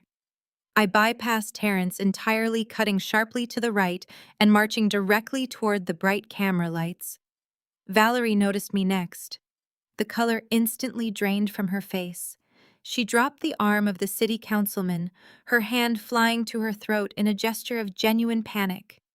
She knew I was supposed to be at home. She knew the deadline was expiring. She recognized the look in my eyes. Finally, Beatrice turned around to face the crowd. A local news reporter had just asked her a probing question about Darren's lasting impact on the community. She had a perfectly practiced, deeply sorrowful smile forming on her lips. Then she saw me standing there completely composed, wearing crimson red, holding a thick leather portfolio. Her fake smile vanished instantly. The crocodile tears stopped flowing. Her eyes widened in sheer terror. She knew she was trapped. The absolute, undeniable public execution of the entire Washington family empire was now fully ready to begin. Before I could even take another step toward the flashing cameras, Terence intercepted me. He moved with the terrifying speed of a desperate man, closing the distance and gripping my upper arm with bruising force. His fingers dug deeply into my bicep, a physical warning disguised as a brotherly embrace. He plastered a wide, grieving smile on his face for the benefit of the reporters watching us. "Nia," Terence announced loudly, ensuring his voice carried over the classical music. "You made it. We were so worried the grief would keep you home today. Come with me. Mother wants a private moment before the speeches begin." I did not resist his grip. Fighting him in the middle of the ballroom would trigger a scene prematurely, and I needed them completely isolated before the main event. I maintained my perfectly neutral expression, allowing him to steer me away from the bright lights and the eager press pool. We walked briskly past the silent auction tables and the ice sculptures, heading directly toward the heavy mahogany doors of the private VIP suite, located just behind the main stage. Beatrice and Valerie immediately broke away from their respective conversations, trailing closely behind us like sharks smelling blood in the water. Terence shoved the heavy door open and pushed me inside. The room was soundproofed, insulated from the gala music and the chatter of the wealthy donors. It was a plush, private holding area, designed for VIP guests to relax before making their grand entrances. Tonight, it was designed to be my execution chamber. Terence closed the door behind us, sliding the heavy brass deadbolt into place with a definitive click. The ambient noise of the ballroom vanished entirely, leaving us in a thick, suffocating silence. A man was already sitting at the glass conference table in the center of the room. I recognized him instantly. It was Silas Vance, the sleazy general counsel for the Washington family megachurch and the husband of the deeply compromised Dr. Evelyn Vance. Silas was a man who specialized in burying church scandals and intimidating vulnerable parishioners. He wore a cheap suit that poorly disguised his corrupt nature. He had a thick stack of legal documents spread out across the table, precisely arranged next to a heavy gold fountain pen. These were the irrevocable trust transfer documents. Beatrice walked around me, her velvet gown sweeping across the floor. She positioned herself at the head of the table, flanked by Terence and Valerie. They formed a unified wall of absolute greed and arrogance. I stood alone near the locked door, clutching my sleek leather portfolio tightly against my side. "You are incredibly foolish for showing your face here tonight," Beatrice began, her voice dropping the theatrical sorrow and adopting a tone of pure venom. "I gave you a very clear directive, Nia. You were supposed to sign these documents in the quiet dignity of your own home. By coming here, you have forced us to handle your mental breakdown in a professional setting." "I am not having a breakdown," I replied smoothly, keeping my voice completely devoid of emotion. "I am simply attending the memorial gala for my deceased husband. I thought it was important to be here considering how much money you are raising in his name tonight." Terence slammed his hand down on the glass table. "Cut the attitude." He snapped, his face flushing with anger. "You do not dictate the terms anymore. You are entirely out of your depth. Silas has the transfer paperwork ready. You are going to sit down, pick up that pen, and sign away your administrative rights to the $5 million life insurance trust. You will do it right now, or this night will end very badly for you." I looked at Silas. The corrupt lawyer offered a slimy, practiced smile, tapping the gold pen against the signature line. "It is a standard transfer of fiduciary duty," Silas explained smoothly, entirely ignoring the extreme duress of the situation. "It simply relieves you of the heavy burden of managing such a complex financial portfolio while you focus on your psychiatric recovery. It is truly the best option for your son." I turned my gaze to Valerie. She was leaning against the wall, her arms crossed, her emerald gown shimmering under the recessed lighting. Her anxiety had completely vanished, replaced by a vicious, triumphant sneer. She genuinely believed they had successfully cornered me. She believed the $15,000 monthly wire transfers draining the account of my son were still a perfectly guarded secret. "You really thought you could outsmart us?"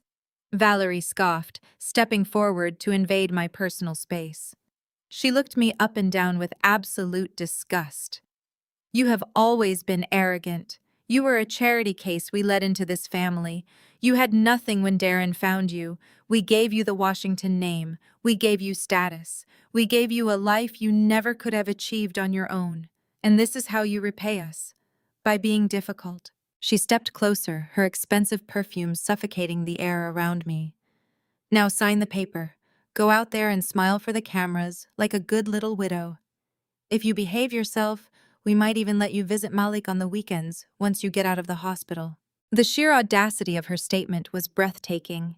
She was actively stealing $15,000 a month from a fatherless 8-year-old boy to fund the island cocktails of her dead brother. Yet she had the nerve to call me a charity case. I tightened my grip on my portfolio. The evidence inside felt heavy and lethal. "I am not signing anything," I stated, my voice echoing coldly in the soundproof room. "And I am certainly not going to a hospital. Your entire plan is fundamentally flawed." Beatrice let out a sharp, humorless laugh. "You really do not understand the reality of your situation, do you, Nia? You think this is a negotiation. You think you still have options. Let me clarify things for you." Beatrice nodded at Terence. He pulled his phone from his tuxedo pocket and tapped the screen, displaying a live security feed from the hotel loading dock. I could clearly see a marked police cruiser parked discreetly near the service elevator. 2 uniformed officers were standing by the car, drinking coffee and waiting. "Those officers are not here for event security," Terrence explained, his voice thick with malicious satisfaction. "I have known the precinct captain for a decade. I made a very generous donation to their benevolent fund this morning. Those officers have a signed medical directive authorizing an immediate, involuntary 72-hour psychiatric hold. If you refuse to sign these trust transfer documents right now, I will send a single text message." Terrence stepped closer, holding the phone up to my face so I could see the officers laughing on the screen. "They will come up the service elevator. They will enter this room quietly. They will place you in handcuffs, escort you out through the back door, and drive you directly to a locked psychiatric ward. The press out there will be told that the grieving widow suffered a tragic, violent, psychotic break. You will lose your freedom tonight, and by tomorrow morning my mother will have an emergency court order granting her full permanent custody of Malik." "The trap is completely shut," Beatrice added, her voice a low, terrifying whisper. "We have the medical evaluations. We have the legal documents. We have the police waiting downstairs. You are entirely surrounded, Nia. You cannot fight the Washington family and win. You will sign the papers, and you will surrender the $5 million. It is the only way you will ever see your son again." They had constructed a brilliant, terrifying extortion scheme. They had weaponized the legal system, corrupted the local police force, and manipulated the medical establishment to completely destroy my life. To any normal person, this would be the absolute end. The threat of a forced psychiatric hold combined with the loss of a child would break the strongest of minds. They expected me to crumble. They expected me to fall to my knees, sobbing and begging for mercy. They expected the working-class girl to finally submit to the overwhelming power of the Atlanta elite. I looked at the live feed on the phone of Terrence. I looked at Silas. I looked at the triumphant sneer of Valerie and the cold eyes of Beatrice. I felt absolute clarity. They thrived in shadows, using private VIP rooms to execute their corrupt schemes. They believed that if they threatened me with public humiliation, I would quietly surrender in private. But they misunderstood the weapon I was carrying. They had no idea I possessed the proof of their systemic crimes. I tightened my grip on it, looked at the pen, smiled, and said, "Let's go to the stage. I want to do this publicly." The silence in the VIP room was deafening. Silas dropped his gold pen, the nib clattering against the glass. Beatrice stared at me, her calculated composure fracturing. She opened her mouth to argue, but I had already turned my back and grasped the heavy deadbolt. I slid it open with a sharp clack and stepped out. I walked with deliberate steps toward the main stage. The string quartet was finishing a somber piece. Beatrice and Terrence scrambled out right behind me, forced to follow my lead, because any physical altercation in a crowded gala would instantly shatter their pristine public image. They hurried to overtake me, rushing toward the steps to seize control of the microphone. Beatrice practically glided past me, her velvet gown sweeping the steps as she ascended the platform. She plastered her sorrowful smile firmly back onto her face, gesturing for the audio technician to cut the music entirely. The room fell into a respectful silence. Hundreds of eyes turned toward the brightly lit stage. Beatrice gripped the wooden podium, taking a deep, shuddering breath designed to convey immense maternal pain. She played her audience with absolute perfection. "Ladies and gentlemen," Beatrice began, her voice echoing through the speakers, thick with manufactured emotion. "We are gathered here tonight to honor a titan of our community. My son, Darren Washington, was a beacon of light, a man of integrity, and a devoted servant to our charitable causes. His tragic passing left an irreplaceable void in our hearts." She paused, pulling a lace handkerchief from her clutch to dab at a perfectly dry eye. "But no one bears the weight of this tragic loss more heavily than his beloved wife. Please extend your warmest welcome to the grieving, fragile widow of my extraordinary son." Beatrice extended her hand toward me, stepping back from the podium with a look of venomous warning in her eyes. She expected me to approach the microphone, weep, softly mumble a few words of gratitude, and quickly retreat. She thought the pressure of the audience and the looming threat of the police would force my absolute submission. I climbed the 5 steps to the stage, my crimson suit a jarring contrast to the somber attire of the Washington family. I walked directly to the wooden podium and carefully placed my heavy leather portfolio down with a solid thud. The applause from the crowd was a wave of hushed, sympathetic clapping. Wealthy socialites offered me sad, pitying smiles. Pastors bowed their heads in respectful mourning. I stood there letting the applause wash over me, my hands gripping the edges of the podium. I looked out at the sea of faces, recognizing the city council members Valerie had been courting and the private equity managers Terrence had been shaking down. I waited for absolute silence to fall over the massive ballroom. I leaned directly into the microphone. "My husband isn't in heaven," I stated calmly. My voice was completely even, devoid of any sorrow or hesitation. The words sliced through the mournful atmosphere like a blade. A collective gasp rippled through the front rows. People exchanged confused, uncomfortable glances, murmuring to their neighbors. They thought I was expressing some deep theological doubt induced by severe trauma. Behind me, I heard Beatrice suck in a sharp breath. I heard Terrence take a heavy step forward, his shoes scuffing against the wooden stage. I did not give them the chance. I raised my right hand and signaled the audio-visual booth located at the back of the ballroom. I had secretly visited the hotel hours before the gala began, slipping the technician $100 bill and a strictly timed digital file. The massive projector screens flanking the stage, previously displaying rotating images of Darren smiling in expensive suits, instantly flashed to black. The sudden darkness drew every eye in the room away from me and toward the massive digital displays. The screens flared back to life in brilliant crystal-clear 4,000-pixel resolution. It was not a memorial slideshow. It was high-definition video footage captured just 48 hours ago by a private investigator I had contracted. The video showed a pristine, sun-drenched beach in Turks and Caicos. The turquoise water sparkled brilliantly under the tropical sun, and there, lounging comfortably on a white linen daybed, wearing designer sunglasses and holding a brightly colored cocktail, was Darren Washington. The ballroom erupted into a sound I can only describe as a collective concussive shockwave. It was a mixture of screams, gasps, and shouts of pure disbelief. Flashbulbs from the press pool began firing rapidly, illuminating the stage in a chaotic strobe light effect. The video clearly showed Darren casually adjusting his sunglasses, laughing with a waiter, and applying sunscreen to his chest. He was not a charred corpse in a mountain ravine. He was tanned, relaxed, and entirely alive. The pristine illusion of the Washington family was instantly obliterated. I pressed a button on the remote control the technician had provided me. The massive screen split down the middle. On the left side, the video of Darren sipping his cocktail continued to loop on endless playback. On the right side, a rapidly changing sequence of high-resolution documents began to appear. The first image was a perfectly clear screenshot of the Cayman Islands offshore banking ledger. I highlighted the massive $12 million wire transfers, explicitly showing the money bleeding out of local charities. The crowd began to shout. The megachurch pastors who had donated hundreds of thousands of dollars to those specific charities stood up, their faces purple with outrage. The private equity managers Terrence had been courting stared at the screens in absolute horror. Local media crews were shouting into their headsets, frantically calling their news desks to report the biggest financial scandal in the city. The noise was deafening, a roaring tidal wave of public realization. I advanced the slide. The next document projected was the county coroner identification report.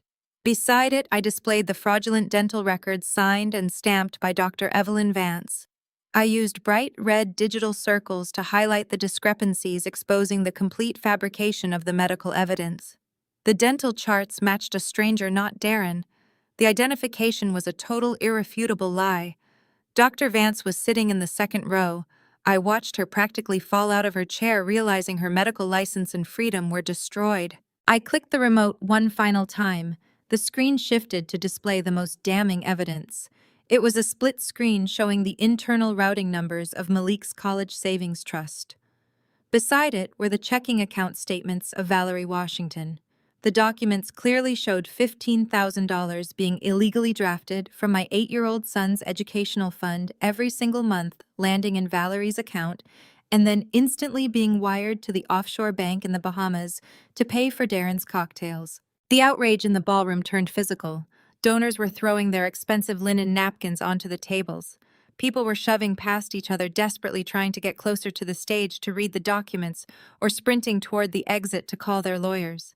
Reporters rushed the steps of the stage, shoving microphones toward Beatrice and screaming questions about embezzlement and insurance fraud.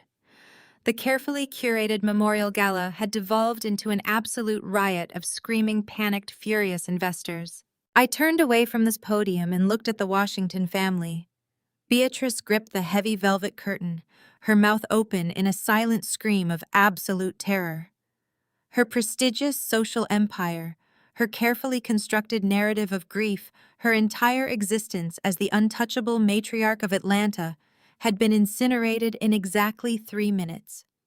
Valerie was openly weeping, cowering behind a large floral arrangement, as reporters snapped photos of her terrified face. She knew the federal authorities would see the permanent, undeniable trail of wire fraud directly linking her to her dead brother. Terrence looked like a trapped animal. He was frantically looking for an escape route, but the ballroom doors were blocked by furious megachurch pastors demanding their charity money back. He pulled out his phone, likely trying to contact his bribed police officers at the loading dock, but he knew it was entirely useless. The police would not be arresting me tonight. They would be arresting him. I picked up my leather portfolio, feeling lighter than I had in 5 agonizing years. The heavy, suffocating weight of the Washington family had finally been lifted from my shoulders. I did not need to negotiate. I did not need to sign their extortion papers. I had simply turned on the lights and let the world see the monsters they truly were. I walked down the side stairs of the stage, bypassing the screaming reporters and the chaotic mob. I walked smoothly out the side exit of the luxury hotel, stepping into the cool Atlanta night air, leaving the wreckage of the Washington dynasty completely behind me. But before my hand could touch the brass handle of the side exit, the sheer magnitude of the ballroom chaos pulled me back. I turned around to face the stage. Beatrice had finally recovered her voice. Her initial shock had morphed into frantic, unhinged hysteria. She was clawing at the heavy velvet curtains, screaming at the top of her lungs. She demanded the audiovisual team cut the power immediately. Her shrill voice echoed over the roaring crowd, ordering them to pull the plug and kill the main breaker. But the technician I bribed was gone, and the screens continued to blast their criminal enterprise in glorious high definition. Terrence realized shouting orders was useless. Local media crews were actively broadcasting the evidence live on the evening news. He saw me standing near the platform edge, and his survival instinct overrode his polished gala etiquette. His eyes went black with rage. He shoved a prominent city councilman out of his way, sending the older man crashing into a table of champagne flutes. Terrence lowered his shoulder and charged toward the stage like a rabid animal. He intended to physically silence me, to tackle me to the marble floor, and smash the microphone before I could utter another word. I watched his heavy tailored tuxedo rapidly closing the distance. He was a large, powerful man, fueled by the terrifying realization that he was about to lose millions of dollars and his entire freedom. The wealthy donors scrambled out of his path, terrified by his sudden, violent outburst. A few megachurch pastors tried to shout for security, but the private guards were completely paralyzed by the sheer scale of the scandal unfolding around them. Terrence leaped up the wooden stairs, his face contorted in a vicious snarl, his large hands reaching out to grab me by the throat. I did not flinch. I did not step back. I stood perfectly still, planting my expensive heels firmly on the wooden stage. I raised the microphone back to my lips, holding his furious gaze with cold, unwavering precision. "I didn't come here to cry," I announced over the microphone, my voice booming through the massive speakers and easily cutting through the deafening roar of the panicked crowd. "I came here to deliver you." Right on cue, as if my words were the physical trigger for their demise, the heavy double doors at the main entrance of the grand ballroom were violently kicked open. They slammed against the expensive wallpaper with a thunderous crash that instantly silenced the screaming room. The corrupt local police officers Terrence had bribed were nowhere in sight. Instead, a dozen heavily armed federal agents from the Federal Bureau of Investigation White-Collar Crime Division poured into the room. They wore tactical vests plastered with bold yellow lettering. Their sudden, overwhelming presence sucked the oxygen out of the room. I had not spent the last 48 hours hiding in my home. I had taken my encrypted flash drive straight to the federal building in downtown Atlanta. I sat in a sterile conference room and handed over every piece of forensic evidence I had meticulously extracted. I gave them the Cayman Islands banking ledgers. I gave them the fraudulent life insurance claims. I gave them the falsified dental records signed by Dr. Vance. I handed them the irrefutable proof that the Washington family had systematically embezzled $12 million and faked a death to escape prosecution. The agents took one look at the data and fast-tracked a coordinated raid. They had been waiting in the underground garage all evening, silently waiting for my signal to execute the warrants. "Federal agents!" The lead investigator bellowed, his voice echoing with absolute terrifying authority. "Nobody move!" The entire ballroom instantly froze. The wealthy donors and corrupt politicians raised their hands, terrified of being caught in the crossfire of a massive federal takedown. Terrence was still standing on the stage, mere inches away from me. The realization of what was happening finally pierced through his blinding rage. He looked from me to the tactical agents rushing down the center aisle, and the fight instantly drained out of him. He turned his back on me and desperately tried to jump off the side of the stage, hoping to blend into the terrified crowd and slip out a side door. He barely made it 3 steps. 2 massive federal agents intercepted him before his feet even hit the marble floor. They tackled him with brutal, unforgiving efficiency. Terrence hit the ground hard, his expensive tailored tuxedo tearing as they pinned his arms aggressively behind his back. He grunted in pain, his cheek pressed firmly against the spilled champagne and broken glass. The agents slapped heavy steel handcuffs onto his wrists, pulling them tight enough to make him wince. The arrogant, untouchable financial executor of the Washington Empire was now just another apprehended felon bleeding on the ballroom floor. I turned my attention to Valerie. She had abandoned her attempts to hide behind the floral arrangements. She was standing near the silent auction tables surrounded by 3 federal agents. Valerie was hyperventilating, completely unable to process the total destruction of her luxurious reality. She was wearing a custom emerald green Gucci gown that cost more than a luxury vehicle. The delicate silk fabric shimmered under the chandeliers as she sobbed uncontrollably. Black mascara streamed down her face, ruining her perfect makeup. "You cannot do this to me!" Valerie shrieked, her voice cracking as an agent grabbed her arm. "I am a Washington. Do you know who my family is? We run this city. You are making a massive mistake." "Valerie Washington, you are under arrest for conspiracy, wire fraud, and aggravated identity theft," the agent stated calmly, completely ignoring her pathetic, entitled outburst. He spun her around forcefully and slapped the handcuffs onto her wrists over the delicate silk sleeves of her designer gown. The metal cuffs clicked shut with a harsh metallic snap. Valerie let out a loud, dramatic wail, collapsing to her knees in the middle of the ballroom, weeping over the loss of her tropical vacations and stolen wealth. Finally, my eyes found Beatrice. The matriarch was still standing near the heavy velvet curtains, watching her golden empire burn to ashes. The local reporters had completely abandoned their sympathetic interviews and were now aggressively filming her absolute downfall. Flashbulbs illuminated her face, capturing every ounce of her terror and humiliation. 2 federal agents approached her with their badges raised. They did not care about her mega-church connections. They did not care about her lavish philanthropic galas. They only cared about the massive, undeniable trail of federal crimes documented on the screens behind her. Beatrice looked at Terrence, pinned to the floor. She looked at Valerie, sobbing in handcuffs. She looked up at the massive digital projection of Darren drinking cocktails on a sunny beach funded by the stolen college savings of her own grandson. The sheer weight of her epic failure finally shattered her completely. Her eyes rolled back into her head, her knees buckled, and she dramatically fainted, collapsing into a heap of expensive black velvet and heavy diamonds on the polished floor. The federal agents did not hesitate. They simply leaned down, grabbed her limp arms, and cuffed her anyway. I stood at the podium and watched the chaotic scene unfold with a profound sense of peace. The loud, panicked shouting of the pastors faded into the background. The aggressive clicking of press cameras became a meaningless blur. I watched the agents haul Terrence up from the broken glass. His expensive suit was ruined, his arrogant sneer erased by the harsh reality of his impending prison sentence. He refused to look at me as they marched him down the main aisle.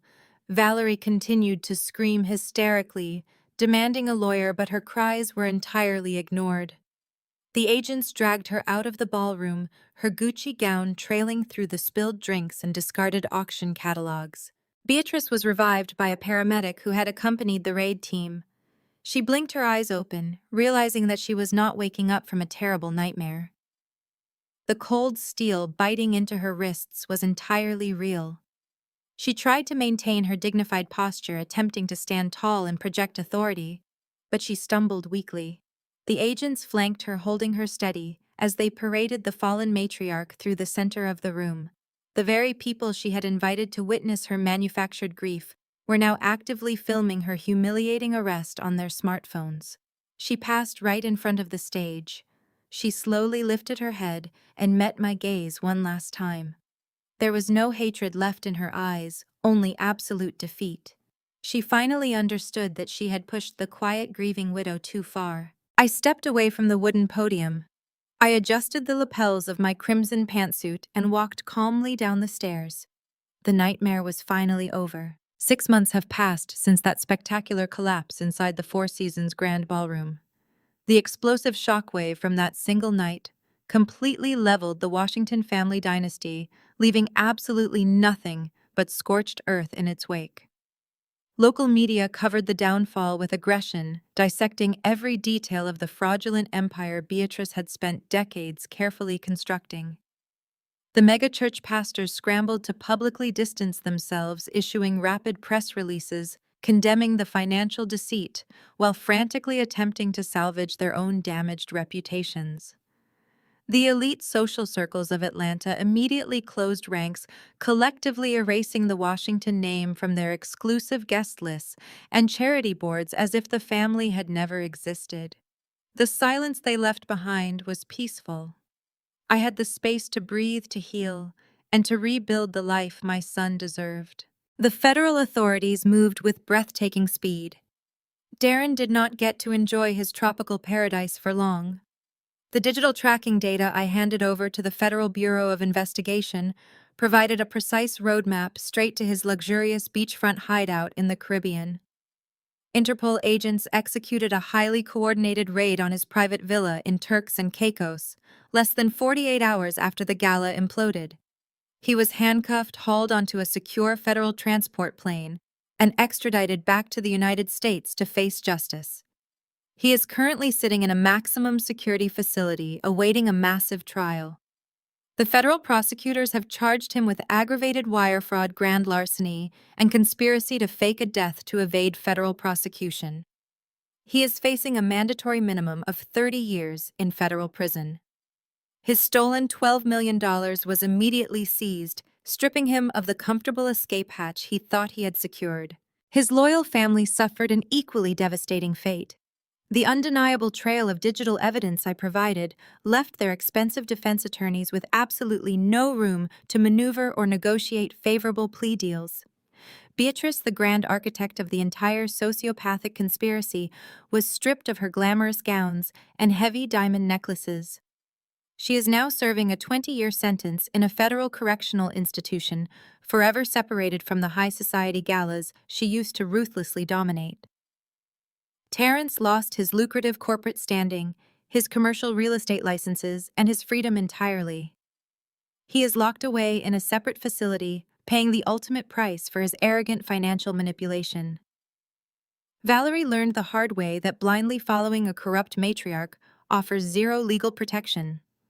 She was convicted of wire fraud for acting as the international financial mule and is spending her days in a minimum security prison camp far away from her beloved designer boutiques. With the entire criminal conspiracy fully exposed, the massive insurance conglomerate launched a rigorous internal audit of the fraudulent death claim. The federal investigators officially cleared my name formally, declaring me an innocent verified victim of the Washington family deception, because I was completely unconnected to their elaborate scam, and because I was the one who bravely exposed the massive fraud. The insurance board made a surprising legal determination. They ruled that the $5 million life insurance policy, which was legally bound exclusively to a trust for my son, remained entirely valid. The funds were completely cleansed of any criminal association and formally released into my absolute control. The enormous payout bypassed the frozen Washington estate entirely. It provided an impenetrable financial fortress for Malik, completely securing his future far beyond the greedy reach of his corrupt relatives. My professional life experienced a massive, unprecedented surge in the wake of the scandal. My independent forensic accounting firm had previously operated as a quiet, highly successful boutique agency. However, the spectacular public takedown of the untouchable Washington family instantly elevated my professional reputation to legendary status across the financial sector. Corporate clients, elite law firms, and major banking institutions suddenly wanted the fearless auditor who had single-handedly dismantled a $12 million embezzlement ring and a fake death conspiracy. My firm tripled in size within a matter of months.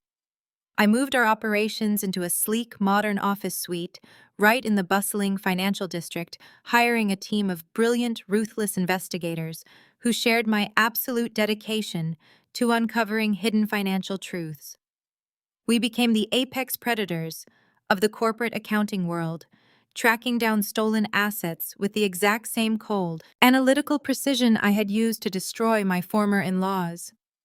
We built an empire based on absolute accountability and unrelenting justice. I stepped out onto the expansive glass balcony of our stunning new penthouse, letting the warm evening breeze wash over me. The massive apartment was a beautiful testament to our completely new reality, perched high above the bustling Atlanta skyline. The floor-to-ceiling windows offered a breathtaking panoramic view of the vibrant city we had successfully reclaimed. Malik ran happily out onto the terrace, his joyful laughter echoing brightly against the thick structural glass. He was thriving, completely insulated from the toxic, manipulative legacy of his disgraced father and his imprisoned grandparents. He was totally safe, wonderfully happy, and surrounded by genuine, unconditional love. I watched him point excitedly at the glowing city lights below us, my heart swelling with immense, powerful pride. We had survived the ultimate familial betrayal, emerging from the dark, cold shadows, stronger, wealthier, and entirely unbreakable. The horrific ghosts of our painful past could no longer reach us up here in the light. I placed my hands firmly on the cool metal railing, looking directly out at the sprawling, glittering metropolis spread majestically beneath us. The long, exhausting journey had been unbelievably brutal, demanding every ounce of my personal strength, sharp intellect, and unwavering courage. I looked directly ahead, addressing anyone who might ever find themselves trapped inside the suffocating, terrifying grip of a manipulative, toxic bloodline. Family isn't defined by blood, and it certainly isn't an excuse to be a victim. When they try to bury you in their lies, don't cry, just follow the money.